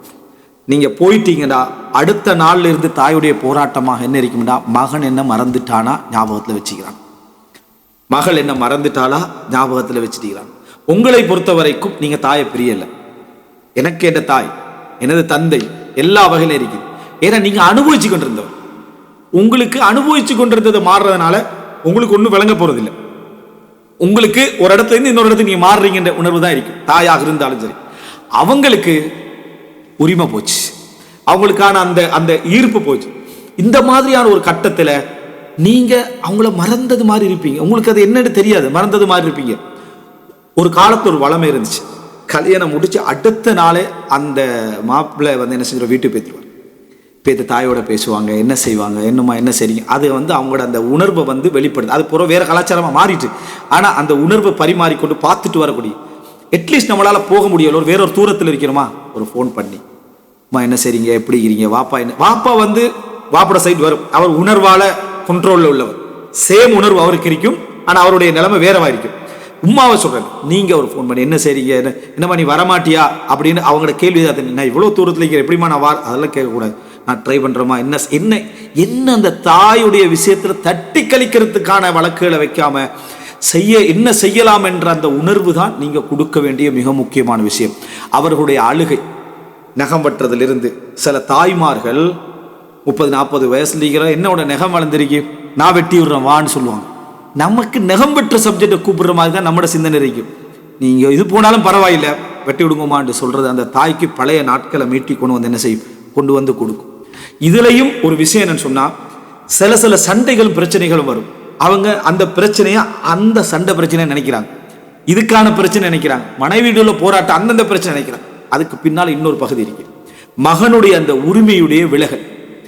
அந்த உரிமையுடைய விலகலை நீங்க சரிசமமாக கையாண்டிருந்தா, சரியான உணர்வுகளுக்கு ஒத்தடம் கொடுத்திருந்தா, பல நேரங்கள்ல இது என்ன செஞ்சிருக்கும், காப்பாற்றப்பட்டிருக்கலாம். நமக்கு தெரியும், நம்ம இறக்கமாயிருப்போம், அன்பாயிருப்போம். இங்க அன்பாயிருக்கிற இறக்கமாயிருக்கிற சப்ஜெக்ட் வெளிப்படுத்துறதுக்கு வழி அவங்களுக்கு இல்லை. நீங்களும் அந்த உரிமையை கொடுக்கிற நிலைமையில இல்லை. வீட்டுக்கு போனோமா, இல்லம்மா அங்க சமைச்சு வச்சுக்கலாம் போயிட்டு வரேன் அப்படின்னு நம்ம ரிட்டர்ன் வரோம். சரி மகன் அப்படி என்று சொல்ற அந்த தாய்க்கு கண்ணீர் தான், இல்லைங்களா? அந்த தாய்க்கு வேதனை தான். அதை நம்ம சில நேரத்தில் உணராம இருந்துடுறோம். அது மனைவிட விஷயத்திலையும் தான்.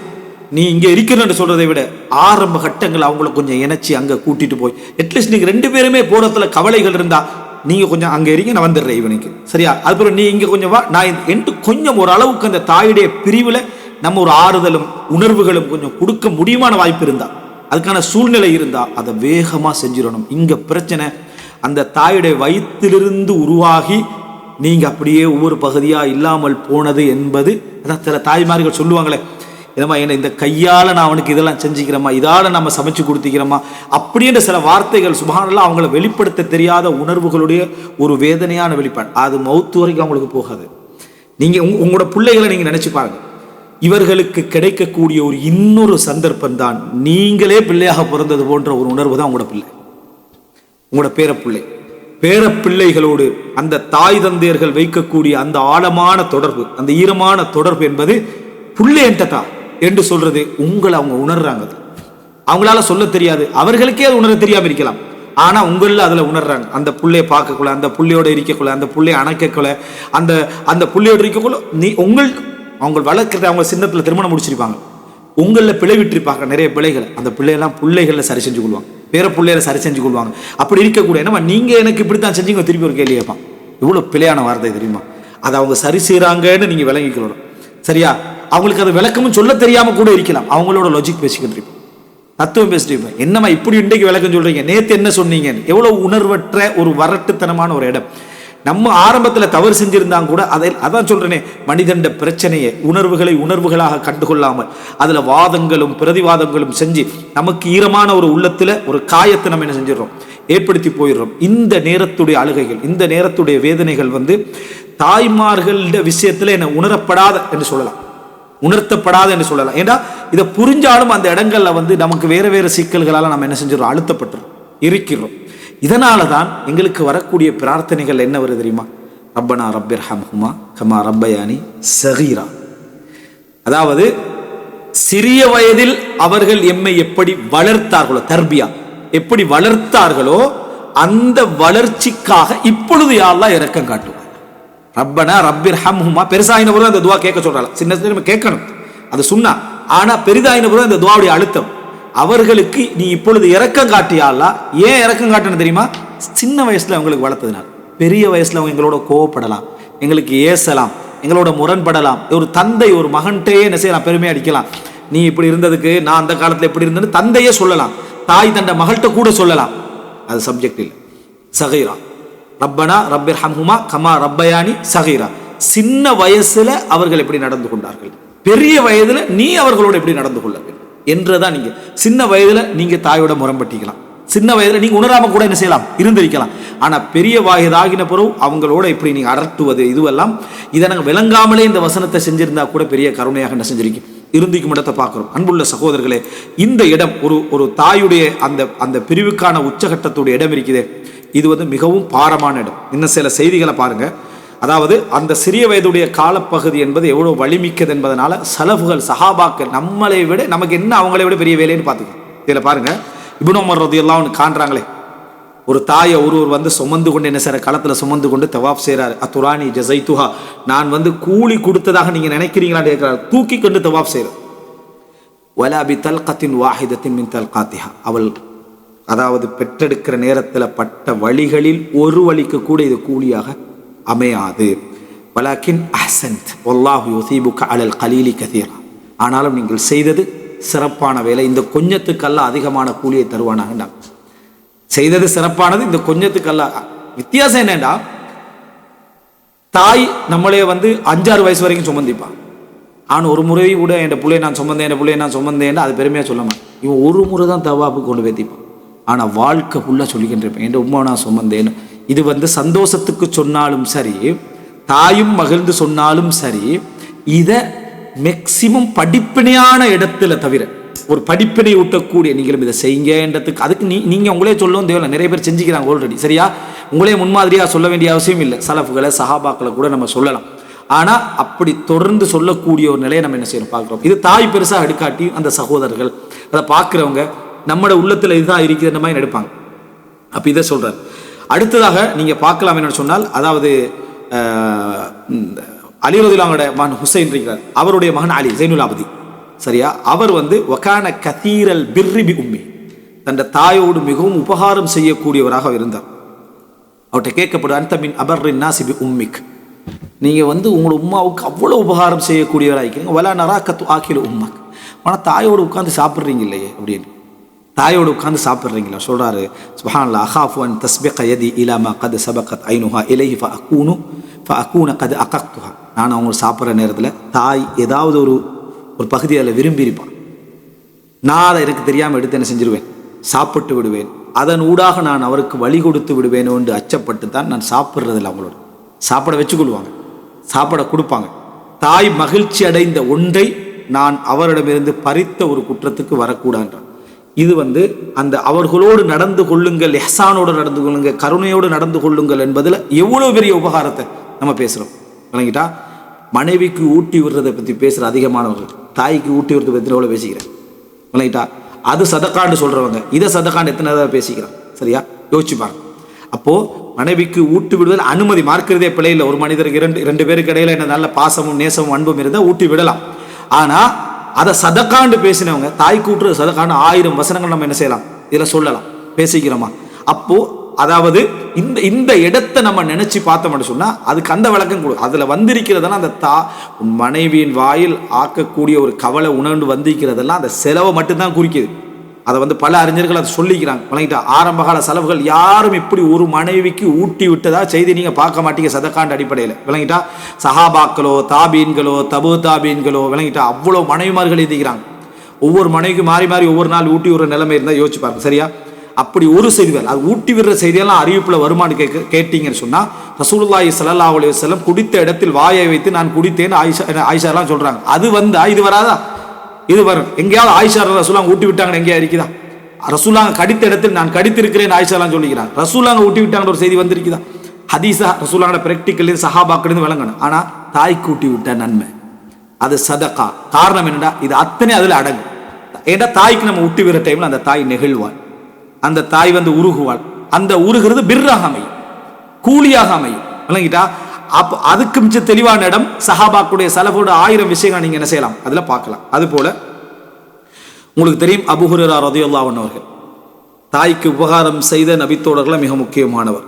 அவருடைய வரலாறு மிகப்பெரியது. அதில் அவங்க எப்பயும் அவங்க வேற வீடு, அந்த வீட்டிலேருந்து அவங்க வந்தாங்கன்னு சொன்னால் வீட்டு வாசல்ல இருந்து எப்படி சொல்லுவாங்கன்னா, அஸ்ஸலாமு அலைக்கியா உம்மா, இஸ்லாத்துக்கு வந்த பின்னாலே அந்த தாயே என உங்கள் மீது சாந்தி உண்டாவதாக, வரஹ்மத்துல்லாஹி வபரகாத்து, அல்லாஹ்வுடைய ரஹ்மத்தும் அல்லாஹ்வுடைய பரக்கத்தும் உங்கள் மீது உண்டாகட்டும். அவங்களோட பதில் எப்படி இருக்கும்னா, வ அலைக்கஸ்ஸலாம் யா வலதி வரஹ்மத்துல்லாஹி வபரகாத்து, என் மகனே என்ன உங்கள் மீதும் அல்லாஹ்வுடைய ரஹ்மத்தும் பரக்கத்தும் உண்டாகட்டும்.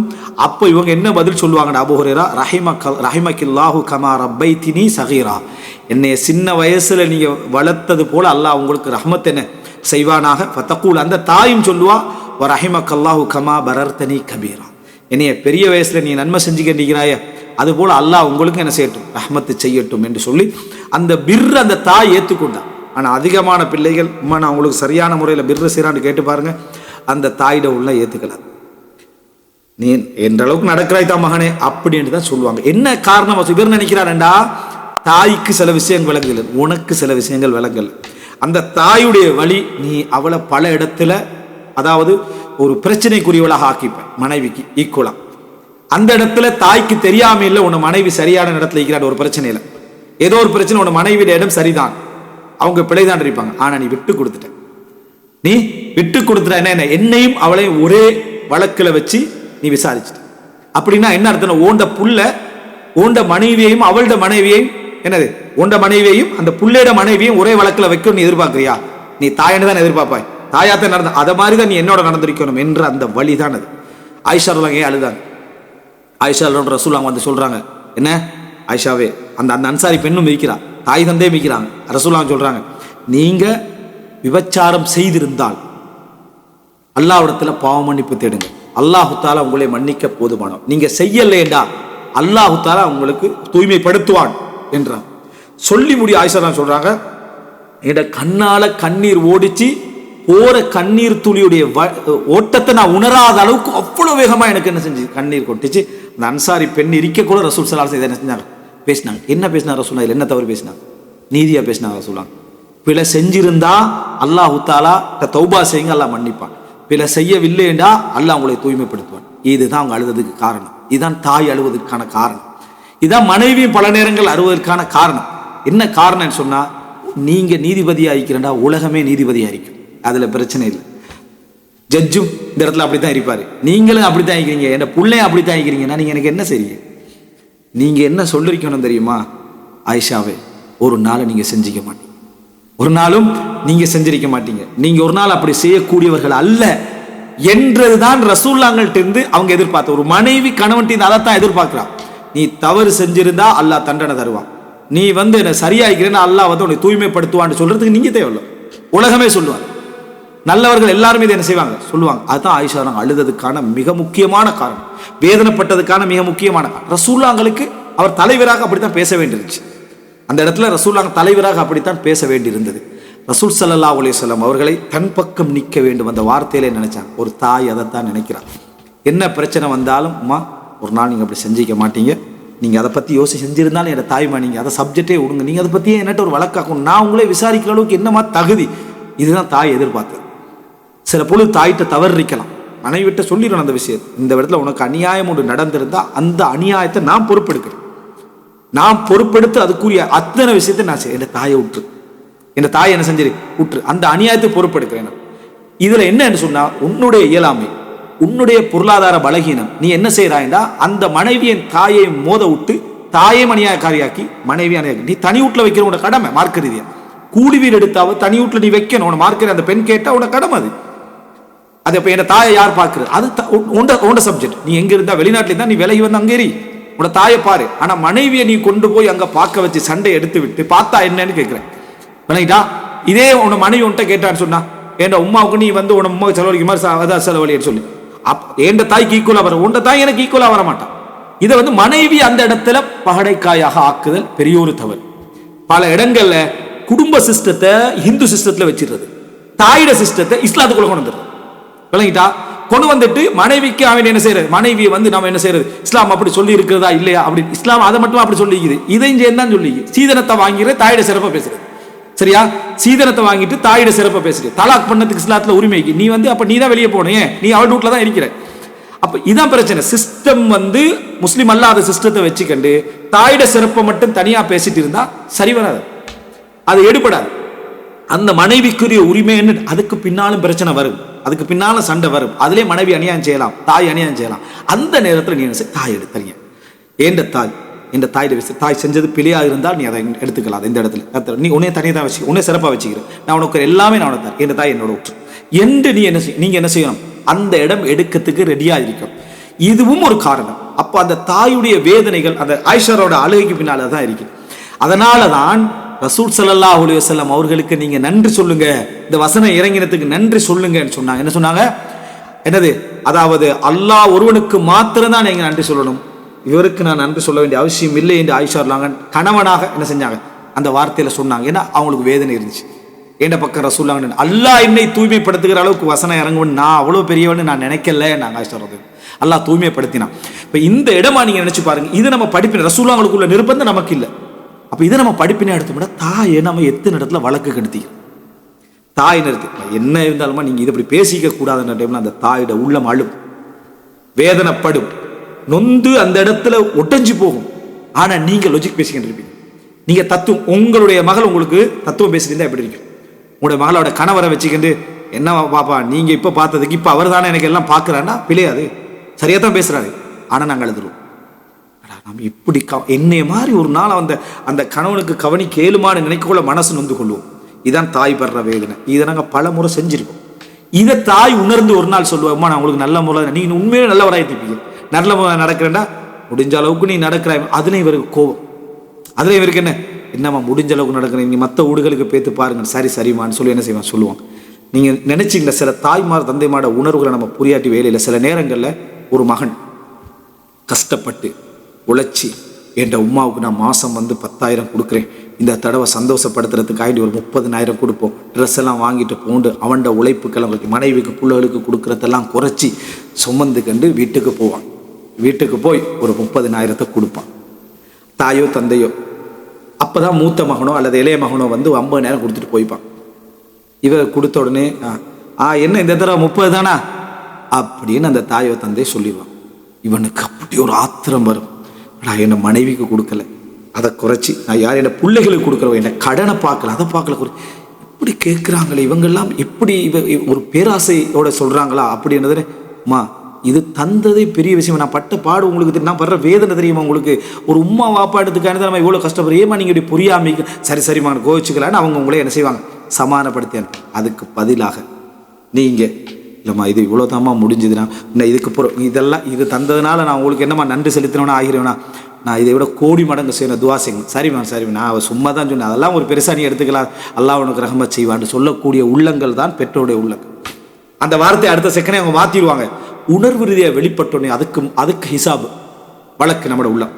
எப்படி நீங்கள் இப்படி சொல்லலாம்? நான் பட்ட கஷ்டம் தெரியுமா, நான் என் மனைவி பிள்ளைலாம் விட்டு போட்டு தான் இங்கே வந்தேன், என் மனைவி பாவமா அவள் பொறுத்துக்கல்றா, அப்படி இருந்துட்டு அவங்களுக்கு கொண்டு வந்து தந்திக்கிறேன் அப்படின்ட்டு தாயிட்ட தியாகம் பேசணும். அது 2வது வழக்கமாறு.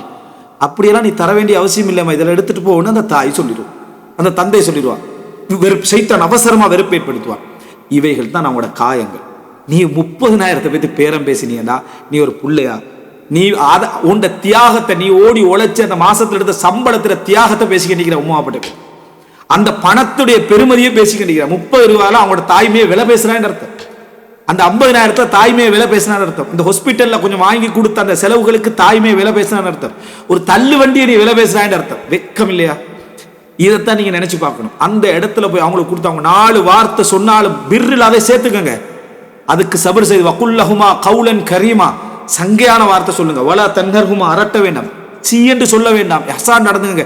அவங்க ஏசுவதை பொறுத்து கொள்வதை பிர்ரில் சேர்த்துக்க, அதை நன்மையில சேர்த்துக்கங்க. சேர்த்துட்டு ஓ இன்ஷால்லாஹ் நான் தாரேன், நான் மேக்சிமமாக முயற்சி எடுக்கிறேன், இதை இப்போ வச்சுக்கோங்க, நான் தாரேன்னு சொல்லுங்க. அதை பற்றி அவங்களுக்கு ஒரு விஷயமே இருக்க என்னமோ சொல்லிப்பாங்க. முன்னால சொல்லிட்டு மகனுக்கு துவா செய்வாங்க, அழுவாங்க. அவனுக்கு நிறைய கூட பாவம், நானும் நிறைய டைமில் என்ன செஞ்சிடறேன், காயப்படுத்திடுறேன் அவனு அல்லாட்ட துவா செய்வான். அதை விட்டு நம்ம அவங்களோட வழக்காடுகிறோம். ஆயிஷா ரதியல்லாஹு பட்ட வேதனையை நினைச்சு பாருங்க. இதே தான் நம்ம மனைவிக்கும் வழக்காடுறோம், போட்டி வச்சு. மனைவி அதை வச்சு தானே சொல்றோம், என்ன தாயா நீயான்னு வந்தா தாய் தான் பெஸ்ட் அப்படின்னு. இது தேவையா எனக்கு? சரியா? அவன் உங்கள்கிட்ட சொன்னானே வாப்பாவா நீங்கன்னு வந்தா வாப்பா தான் பெஸ்ட்னு சொன்ன எப்படி இருக்கு? அப்போ போராடுறோம் விளங்கிட்டா? இதெல்லாம் தவறான ஒரு அணுகுமுறை இடத்தை தெரிஞ்சுக்கொள்ளணும். இது மிக முக்கியமான ஒரு அர்த்தம் விளங்கிட்டா? அது போல அதாவது நம்ம இந்த செய்திகளுக்காக நான் சொல்றேன். இது அதாவது அஃப்வன், அதாவது இந்த சுஃபியான் பின் உயைனா தான் சொல்றாரு.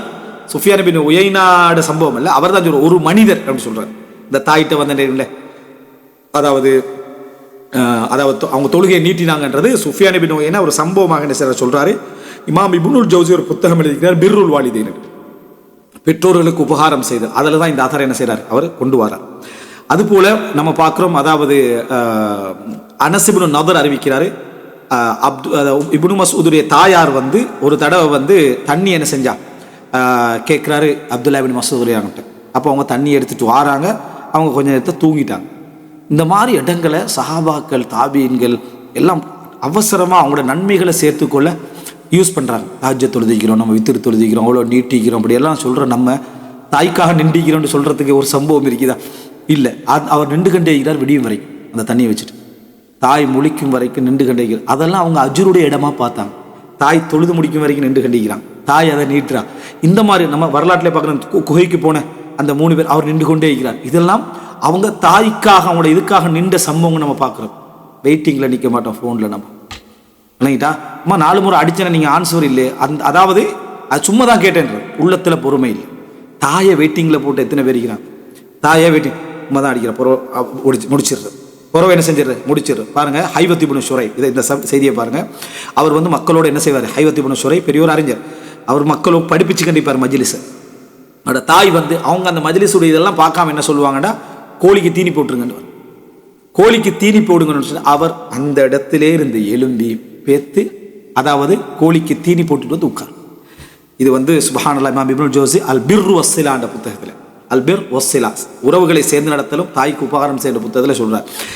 இது அதாவது அந்த குடும்பத்துக்குள்ளே போனால் தன்னுடைய பதவி அது இதெல்லாத்தையும் எடுத்து வச்சிருன்னு சொல்கிறோமே, அந்த மாதிரி அவனாலே தாய் தன்னை எந்த வகையில் டீல் பண்ணினாலும் சொல்லி. ஒரு வைத்தியர் சொல்கிறாரு, ஒரு பெண்ணை ஒருத்தர் அழைச்சிட்டு வந்தார். அந்த அவங்க மருத்துவம் செய்கிற டைமில் துப்புறா, முகத்தில் அட்டிக்கிறா, பிச்சு இழுக்கிறா. இவர் வந்து என்னது அதை பிடிச்சி தவிர்த்து யாருமா அவனுக்கு கேட்டேன், தாய் அவங்களுக்கு வந்து சிந்தனை என்ன செஞ்சுட்டு போயிட்டு, நான் எந்த நன்மை செஞ்சாலும் அவங்களுக்கு என்ன செய்யாது தெரியாது, அவங்க ட்ரீட் பண்ணத்தான் நான் வந்தேன்றான். நம்ம நன்மை செஞ்ச தாயிட்ட வழக்கு பேசிட்டுக்கிறோம். அவள் நன்மை நாங்கள் செஞ்ச நன்மை அவள் விளங்கவில்லைன்னு நம்ம வழக்கு பேசிக்கிட்டிருக்கிறோம். ஆனால் இங்கே எவ்வளவு நன்மை செஞ்சாலும் அந்த தாய்க்கு விளங்காது, அவர் அங்கே பொறுமையாய். எவ்வளோ ஒரு பெரிய ஒரு முன்மாதிரி நினைச்சு பாருங்க. அதுபோல் நாங்கள் பார்க்குறோம் என்னென்னு சொன்னால், சில அதாவது முஹம்மது இப்னு சீரின் சுப்ஹானல்லாஹ், இது இந்த செய்தியை பாருங்கள். உஸ்மான் ரலியல்லாஹு அவனோட காலத்தில் ஒரு பஞ்சமான ஒரு காலப்பகுதியில் ஈத்தம் மரம் வந்து 1000 திர்ஹத்துக்கு போச்சு. ஒரு ஈத்தம் மரத்துடைய விளைச்சல் அவ்வளோ, அதாவது அதை ஒரு என்ன சொல்கிறது, மார்க்கெட் வந்து வீழ்கிற டைம் இருக்குது, இது பெருமதியான இடத்துக்கு போயிட்டு ஒரு ஈத்த மரம் வந்து 1000 திர்ஹத்துக்கு போயிட்டு. இப்போ என்ன செய்யறான்னு சொன்னா, முகமது இப்னு சீரின் சொல்றாரு, உசாமா இப்னு ஜெயித் என்ன செஞ்சாருன்னு சொன்னா, அப்படி வளர்ந்து அந்த பெருமதிக்கு வந்த ஈத்த மரத்தை வெட்டுறாரு. இப்போ கொடுத்தா 1000 திர்ஹம், பணக்காரன் ஆயிடலாம். வெட்டி அதனோட உள்ளுக்குள்ள ஜும்மார் இருக்குதே, நீங்க என்ன சொல்லுவீங்க தெரியும், உள்ளுக்குள்ள அந்த இது கிடைக்குமே உள்ளுக்குள்ள, அதுக்கு என்ன சொல்லுவோம், ஜும்மார். நம்ம இலங்கை வழக்கில் வந்து கரபடான்றோம் இல்லைங்கிட்டா சிங்களத்தில். அது அந்த உள்ளுக்குள்ள ஜும்மார் வெள்ளையா இருக்குமே, இந்த கோரா இருக்கும், தென்னை மரத்துல எல்லாம் இருக்குமே, சரியா? குருத்து, அந்த குருத்துலையும் அந்த உள்குருத்திக்கு தானே இனிமே அதை டேஸ்ட் ஆகிக்கும். அதை ஃபுல் செட்டை எடுத்துட்டு வந்து, அது வெள்ளையா இருக்குமே, அதை எடுத்துட்டு வந்து தாய்க்கு சாப்பாடு கொடுக்குறேன். சாப்பாடுக்க மாட்டேன். எல்லாரும் கேட்குறாங்க, 1000 திர்ஹம், சரியா? 1000 திர்ஹம் இதை கொண்டு வந்து கொடுக்குறீங்களே அப்படின்னு சொல்கிறாங்க. என் உம்மா இதை கேட்டான், எனக்கு ஒரு இப்படி குருத்தொண்டு கொண்டு வரையல்மான்னு கேட்டால், அவள் விரும்பி எதை ஒன்று கேட்டு எனக்கு முடியுமாக இருந்தால் நான் செய்யாமல் இருக்கவே மாட்டேன்றான். அது எவ்வளோ பெருமதியானதா, என்னால் முடியுமெண்டா நான் அதை செஞ்சிருவேன்டா. அப்போது அந்த இடத்துல நம்மளோட மாதிரியான சிந்தனை 1000 திர்ஹத்தை எடுத்து உம்மா என்ன இதை கேட்டாலும் நம்ம வேறு ரூட்டில் அவங்க என்ன செய்வோம், செலவழிப்போம். உம்மா நான் எதாக இருந்தாலும் யோசனையோடு தான் சொல்லுவேன், நீங்கள் இதை கேட்டதுக்காக இது முக்கியம், பெர்மனெண்ட்டாக உங்களுக்கு நிலம் வாங்கி போட்டுக்கிறேன் வணங்கிட்டா, உங்களுக்கு ஒரு சதகா ஜாரியாவோட ஏற்பாடு செஞ்சுக்கிறேன் அப்படி என்ன எதுவும் செய்கிறேன். உம்மாக்கு என்ன இப்போ விருப்பம், அதில் தான் என்ன நன்மை நினைச்சேன். சலஃபுகிட்ட பகம பாருங்க, நம்ம ஒருவேளை அதை எடுத்து வேறொன்று செஞ்சால் நன்மை ஆகிக்கும், அவள் அந்த விருப்பத்துக்கு சில வேளை மாறிக்கொள்ளவும் வாய்ப்பு இருக்குது. இப்போ அவள் கேட்ட இதான் விருப்பம், அது எவ்வளோ பெருமதியாக என்னால் முடியுமோ நான் செஞ்சிடுறேன். பிர்ருல் வாலிதைன் இப்படி புரிஞ்சு வச்சுக்கிறோமா நான் நினைக்கல, சரியா? இந்த மாதிரி தான் நம்ம என்ன தாய் கடமை செய்கிறோம், பார்க்குறோம், எல்லாம் செய்யறோம், அது போதும் அப்படி என்ற லெவலில் விளங்கி வச்சுக்கிறோம். இது உசாமா இப்னு ஜெயித் செய்ததாக என்ன செய்து சிஃபத்து சஃப்வால என்ன செய்து இமாம் இப்னுல் ஜௌசி ரஹ்மத்துல்லாஹி அவர்கள் பதிவு செஞ்சுக்கிறாங்க. அதுபோல் அதாவது ஹஃப்ஸா பின்த் சீரின் அவங்க சொல்கிறாங்க, முஹம்மது இப்னு சீரினுடைய தாய், அதாவது சகோதரருடைய அவங்களோட தாய் தான் அவங்க வந்து அவங்களுக்கு எப்பயுமே வந்து சிபக், அதாவது நம்ம பெத்திக்ஸ் என்று சொல்லுவோமே, அந்த துணியில் வந்து பல நிறம் பூசி நிறம் கலக்க வச்சு அதை ஊற வச்சு நம்ம கொடுப்போம், அந்த மாதிரி வார ட்ரெஸ் அவங்களுக்கு சரி விருப்பம். சரியா? அதனால் அந்த பெத்திக் செய்யப்பட்ட அந்த ட்ரெஸ்ஸு வேணால் விருப்பம் என்பதனால இவங்க அவங்களுக்கு தேவையான மாதிரி தேடி ட்ரெஸ் எடுத்து பெருநாள் வந்தால் அந்த வேலை இவர் பார்ப்பார், செஞ்சு அந்த தாய்க்கு கொண்டு வந்து என்னது கொடுப்பார். அவரை நான் வாழ்நாளில் தாய்க்கு மேலே ஒரு குரல் உயர்த்தி கண்டதில்லை. முகமது பின் சீரின், முகமது பின் சீரின் பெரிய அறிஞர்களாக வந்திருக்கிறாங்க, எவ்வளோ பண்பாடுடையவர்களாக இருந்திருக்கிறான் பாரு, கண்டதே இல்லை. அவரை யாராவது அந்த இடத்துல போனாங்கண்டா தாய்கிட்ட பேத்து பேசியிருக்கிற சந்தர்ப்பத்தில் ஒரு நோயாளியான்னு நினைக்கிற அளவில் அவருடைய பணிவும் அவருடைய அந்த இடமும் இருக்கும் அப்படின்னு சொல்கிறாங்க. எப்பொழுதுமே தாய்க்கு செவிமடுத்தவர்களாகவே நான் கண்டிப்பா அவங்க பேசுகிற டைமில் இவர்கிட்ட பேச்சு வராது, அவங்க பேசுகிற டைமில் இவர்கிட்ட இந்த பேச்சு வராமல் முழுமையாக செவிமடுப்பதை பிர்ன்னு நினைச்சான். செவிமடுப்பது சரியா? தாய் ஒரு விஷயத்தை சொல்லி கொண்டு வருவாங்க, அது தெரியுமா, அது தெரியுமா, அது ஒழுங்க, அது எனக்கு தெரிஞ்ச விஷயம் தான் அப்படின்னு. ஆனால் தாய்க்கு பிர் நன்மை செய்கிற தாயை பேச, தாய்மார்கள் நிறைய பேசுகிறத கேட்குறதா நன்மை. சுப்ஹானல்லாஹ். அவங்களோட வயசான பின்னால் நான் பல காட்சிகளையும் கண்டுக்கிறோம், அனுபவத்திலையும் பார்த்துக்கிறோம். அவங்க சிலவங்களை தேடி போவாங்க, என்னதுக்கு தான் அங்கே போகிறாங்களோ தெரியாது, இவங்க எதுக்கு போகிறாங்கன்னு சும்மா போயிட்டு என்னமா டைமை வேஸ்ட் பண்ணிட்டீங்க, இங்கே வீட்டில் இருக்க வேண்டியதானு. இவனுக்கு இந்த உணர்வு விளங்கலைண்டா அவங்களுடைய கடந்த காலம். நம்ம அவங்களோட கடந்த காலத்தை பற்றி பேசவும் மாட்டோம். தாய்கிட்ட உட்காந்து உங்களோட கடந்த காலத்தை சொல்லுங்கன்னு கேட்ட பிள்ளைகள் எத்தனை பேர் உங்களோட வரலாறை கேட்க, ஆனால் இவருடைய வரலாறு சொல்லி கண்டிப்பான் இல்லைங்கிட்டா, இவன்ட வீட்டுக்கு சம்பவம், அது சம்பவம், இது சம்பவம் சொல்லிட்டு. ஆனால் தாய்கிட்ட நீங்கள் சின்னத்தில் எப்படிமா படிச்சிங்க, என்ன மாதிரி போனீங்க, அந்த உணர்வுகளை நீங்கள் எடுத்து உட்காந்து பாருங்கள். அவங்களோட சகோதரிகிட்ட போய் உட்காந்து கேட்டு பாருங்கள், மற்றவங்ககிட்ட கேட்டு உட்காந்து அவங்க படுற மகிழ்ச்சியை நீங்கள் பாருங்கள் எப்படின்னு. அதை வந்து பொய்க்கு செய்யவும் கூடாது, உண்மையாக செய்யணும். அவங்களோட இருந்து கலந்து பாருங்கள், அவங்களுடைய உணர்வுகள் வெளிப்பட விட பல மனத்தியாலங்கள் அவங்களுக்கு ஒதுக்கி பேசுங்க. நான் வந்து சிலர் கண்டிப்பாக அதுவும் சிறப்பு தான். நான் போகிற டைமில் வண்டியில் போகிற டைமில் பேசிட்டு போவேன், திருப்பி வர டைமில் பேசிட்டு பலர் சொல்லிக்கிறான், நல்ல விஷயம்தான். மற்ற டைமில் பேசுகிறீங்களான்னு பாருங்க, உங்களோட பெருமதியான நேரத்தை கொடுக்குறீங்களா, விளங்கிட்டா, சீரியஸான டைமை கொடுக்குறீங்களா, ஆஃப் டைமை கொடுக்குறீங்களா, பேப்பர் வாசிக்கிற மாதிரி விளங்கிட்டா, சோசியல் மீடியா பார்க்குற மாதிரி அப்படி டைம் கொடுக்குறீங்களா, உங்களோட பெருமதியான நேரத்தில் உண்டை ஒதுக்கி அவங்களுக்கு கொடுத்திக்கிறீங்களா அப்படின்னு யோசிச்சுப்பாங்க. எனவே இதையும் செய்யுங்க, அதையும் செய்யுங்க. வளமையான இதையும் மறக்க தேவையில்லை. பெருமதியான அவங்கள்ட்ட உங்களோட தேவைக்காக மட்டும் பேசிக்கிறீங்களா, அவங்களோட தேவைக்காக மட்டும், உங்களுக்கும் பொது தேவை இல்லாத ஒரு பகுதியை பேச விட்டு ஒரு மணி நேரம் கேட்டிக்கிறீங்களா, அதை சொல்லுங்க இதை சொல்லுங்கன்னு கேட்டிக்கிறீங்களா, உங்களுக்கு இன்ட்ரெஸ்ட் இல்லாமல் இருக்கலாம், ஆனால் அதை தாய் மகிழ்ச்சி அடையணும் என்பதற்காக பிர்ரு போல நீங்கள் செஞ்சிருக்கீங்களான்னு பாருங்க, நினைச்சு பாருங்க. பல மூத்தவர்கள் சந்தித்து பேசிச்சு கொள்வதெல்லாம் அவங்களுடைய ஆறுதலுக்காகத்தான். ஏன்னா நம்ம தேவையில்லாத மாட்டோம், அவங்களுக்கு போய் நமக்கு அவங்க தேவையில்லை. சிலர் வாழ்நாளிலே சொத்துக்கு இதெல்லாம் எழுதி கொடுத்துருவாங்க, அதனால நமக்கு இப்போ அவங்க தேவையில்லை. நம்ம ஹசனுல் பஸ்ர் ரஹ்மத்துல்லாஹி சொல்ற மாதிரி, நான் என் தாய்க்கு நன்மை செய்கிறேனே கூலி கிடைக்குமா? இல்லை. உன்னோட தாய் உன்னுடைய வாழ்வையும் பிறப்பையும் உன்னுடைய வளர்ச்சியை நினைச்சு உனக்கு உபகாரம் செய்தார், நீ அவருடைய மரணத்தை எதிர்பார்த்து உபகாரம் செய்து கொண்டிருக்க. இன்னும் கொஞ்சம் நல்ல மௌத்தா போகிறாங்க, நாங்கள் அதுக்குள்ள நல்லது செஞ்சிடணும் அப்படின்ட்டு தான் நீ என்ன செய்கிற நினைத்து கொண்டிருக்கிறாய் என்று சொன்னார்கின்றதை நம்ம என்ன செய்கிறோம் பார்க்கிறோம். அதுபோல் அதாவது இயாஸ் இப்னு முஆவியா முக்கியமான அறிஞர்கள் ஒருவர், அவருடைய தாய் மௌத்தாகிறோன்னே அழுதாங்க. ஏன் நீங்கள் அழுறீங்கன்னு சொன்னாங்க. எனக்கு சொர்க்கத்துக்கு போக 2 கதவு இருந்துச்சு, ஒன்று மூடப்பட்டுட்டேன்னு சொன்னாங்க. எனக்கு சொர்க்கத்துக்கு போக 2 கதவு இருந்தது, ஒரு கதவு எனக்கு மூடப்பட்டது என்று சொல்கிறாங்க. அதுபோல் அதாவது உவைஸ் கர்னி, நமக்கெல்லாம் தெரிஞ்ச செய்தி. உமர் இப்னு கத்தாப் ரலியல்லாஹு அன்ஹு அவர்கள் என்ன, அதாவது அவரை என்ன செய்கிறாங்க சொல்கிறாங்க, சஹாபாக்கிட்ட சொல்கிறாங்க, இதா அத்தா அலை, அதாவது அவர்கிட்ட வந்து யமனில் இருந்து என்ன செய்கிறாங்க சிலர் வந்த உடனே அவர் கேட்குறார், அஃபீக்கும் உவைஸ் இப்னு ஆமிர், உவைஸ் இப்னு ஆமிர் உங்களில் இருக்கிறாரான்னு கேட்குறார். சஹீஹ் முஸ்லிமில் வார செய்தி. அப்படியே கேட்டு வார டைமில் நீங்கள் யாருன்னு கேட்குறப்ப நான் உவைஸ் இப்னு ஆமிர் என்றாங்க. அப்போ கேட்குறாங்க, மின் முராத் கோத்திரமானு கேட்குறாங்க. ஆமண்ணா, கர்ன் கோத்திரத்துலேருந்து வந்தா ஆமன்றாங்க. அப்போ சொல்கிறாங்க, ஃபகானபிக்க பரசுன் பரத், உங்களுக்கு ஒரு வெண்குஷ்டம் இருந்து அது குணமடைஞ்சுதா, ஒரு சின்ன பகுதியை தவிர, ஒரு திருகத்தின் அளவுக்கு தவிர என்றாங்க. ஆமன்றாங்க. உங்களுக்கு உம்மா ஆகிறான்னு கேட்குறாங்க. ஆமன்றாங்க. ரசூலுல்லாஹி ஸல்லல்லாஹு அலைஹி வஸல்லம் சொல்ல நான் கேட்டேன், யாத்தி அலைக்கும் உவைஸ் இப்னு ஆமிர் மா அம்தாதி அஹ்லில் யமன் மின் முராத் மின் கர்ன், இந்த பிரதேசத்திலிருந்து சொன்ன மாதிரியே உவைஸ் இப்னு ஆமிர் வருவார். அவருக்கு இப்படி வெண்குஷ்டம் இருந்து அது குணமாகி இருக்கும் ஒரு பகுதியை தவிர அவங்களுக்கு தாய் இருப்பாங்க, அந்த தாய்க்கு உபகாரம் செய்து வருவார்கள். லவ் அக்ஸம அலல்லாஹி லஅபர், அல்லாஹ்வின் மீது ஆணையாக இப்படித்தான் என்று சொன்னால் அப்படித்தான் என்று அல்லாஹ் தஆலா அதை ஆக்கி வைப்பார். அவர் சத்தியம் பண்ணிட்டார் என்றா அல்லாஹ் இப்ராருல் கஸம், அந்த சத்தியத்தை நிகழ வைத்து விடுவான் என்று அதாவது ரசூலுல்லாஹி ஸல்லல்லாஹு அலைஹி வஸல்லம் சொல்றாங்க, சொல்லிட்டு சொன்னாங்க, ஃபஇன் இஸ்ததஅத யஸ்தக்ஃபிர லக ஃபஃஅல், அல்லாஹ்விடத்திலே உங்களுக்காக பாவ மன்னிப்பு தேடுமாறு அவரிடத்திலே நீங்கள் கேட்க முடியும் என்றால் கேளுங்கள் என்றார். தாய்க்கு உபகாரம் செய்யக்கூடிய ஒருவருடைய பாவங்கள் அதாவது மன்னிக்கப்படும், அவருடைய பாவ மன்னிப்பும் அங்கீகரிக்கப்படக்கூடிய வாய்ப்பில் அவர் இருக்கிறார் என்று சொல்லக்கூடிய செய்தி. தாய்க்கு உபகாரம் செய்றீங்க, அஸ்தக்ஃபிருக்கல்லாஹும்ம வஅத்தூபு இலைக் என்று சொல்றீங்கன்னா உங்களுடைய இஸ்திக்பார் கபூலாகிறதுக்குரிய வாய்ப்பு நிறைய ஒரு இடத்துல நிற்கும். எப்படி அந்த தாயுடைய பிர்ல நம்ம இதெல்லாம் நம்முடைய இஸ்திக்பார் கபூலாகிற இடத்துல அது வந்து நிற்குது. அந்த அளவுக்கு இவருக்கு வாக்கு எங்களுக்கு அது முன்மாதிரி.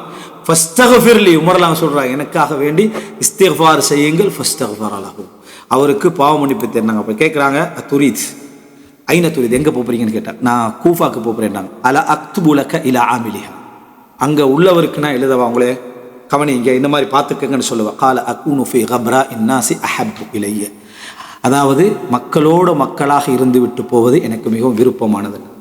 எனக்கு எந்த இதுவும் தேவையில்லை, மக்களோடு மக்களாக நான் இருந்து விட்டு போவது எனக்கு மிகவும் விருப்பமானதுன்னாங்க. சுப்ஹானல்லாஹ். ஒரு ஹலீஃபா, ஒரு ஆட்சியாளர் கேட்குறாரு, உங்களுக்கு எழுதவான் வேணான்றார். சிஃபத்து வந்து அப்படி இருக்கு. இதெல்லாம் பார்த்து சஹாபாக்கள், நாம் சொல்ல நினைச்சு பாருங்க, இந்த சஹாபாக்கள் எல்லாம் உச்சகட்டத்தில் இருந்த சஹாபாக்கள் கீழே தாய்க்கு உபகாரம் செய்யக்கூடிய ஒருவரை கண்டு அவங்கள்ட்ட பாவமன்னிப்பு தேட சொன்னதால தேடுறாங்க. பெருமை இருக்குமா? அந்த வட்டத்தில் அடையாளம் இருக்குமா?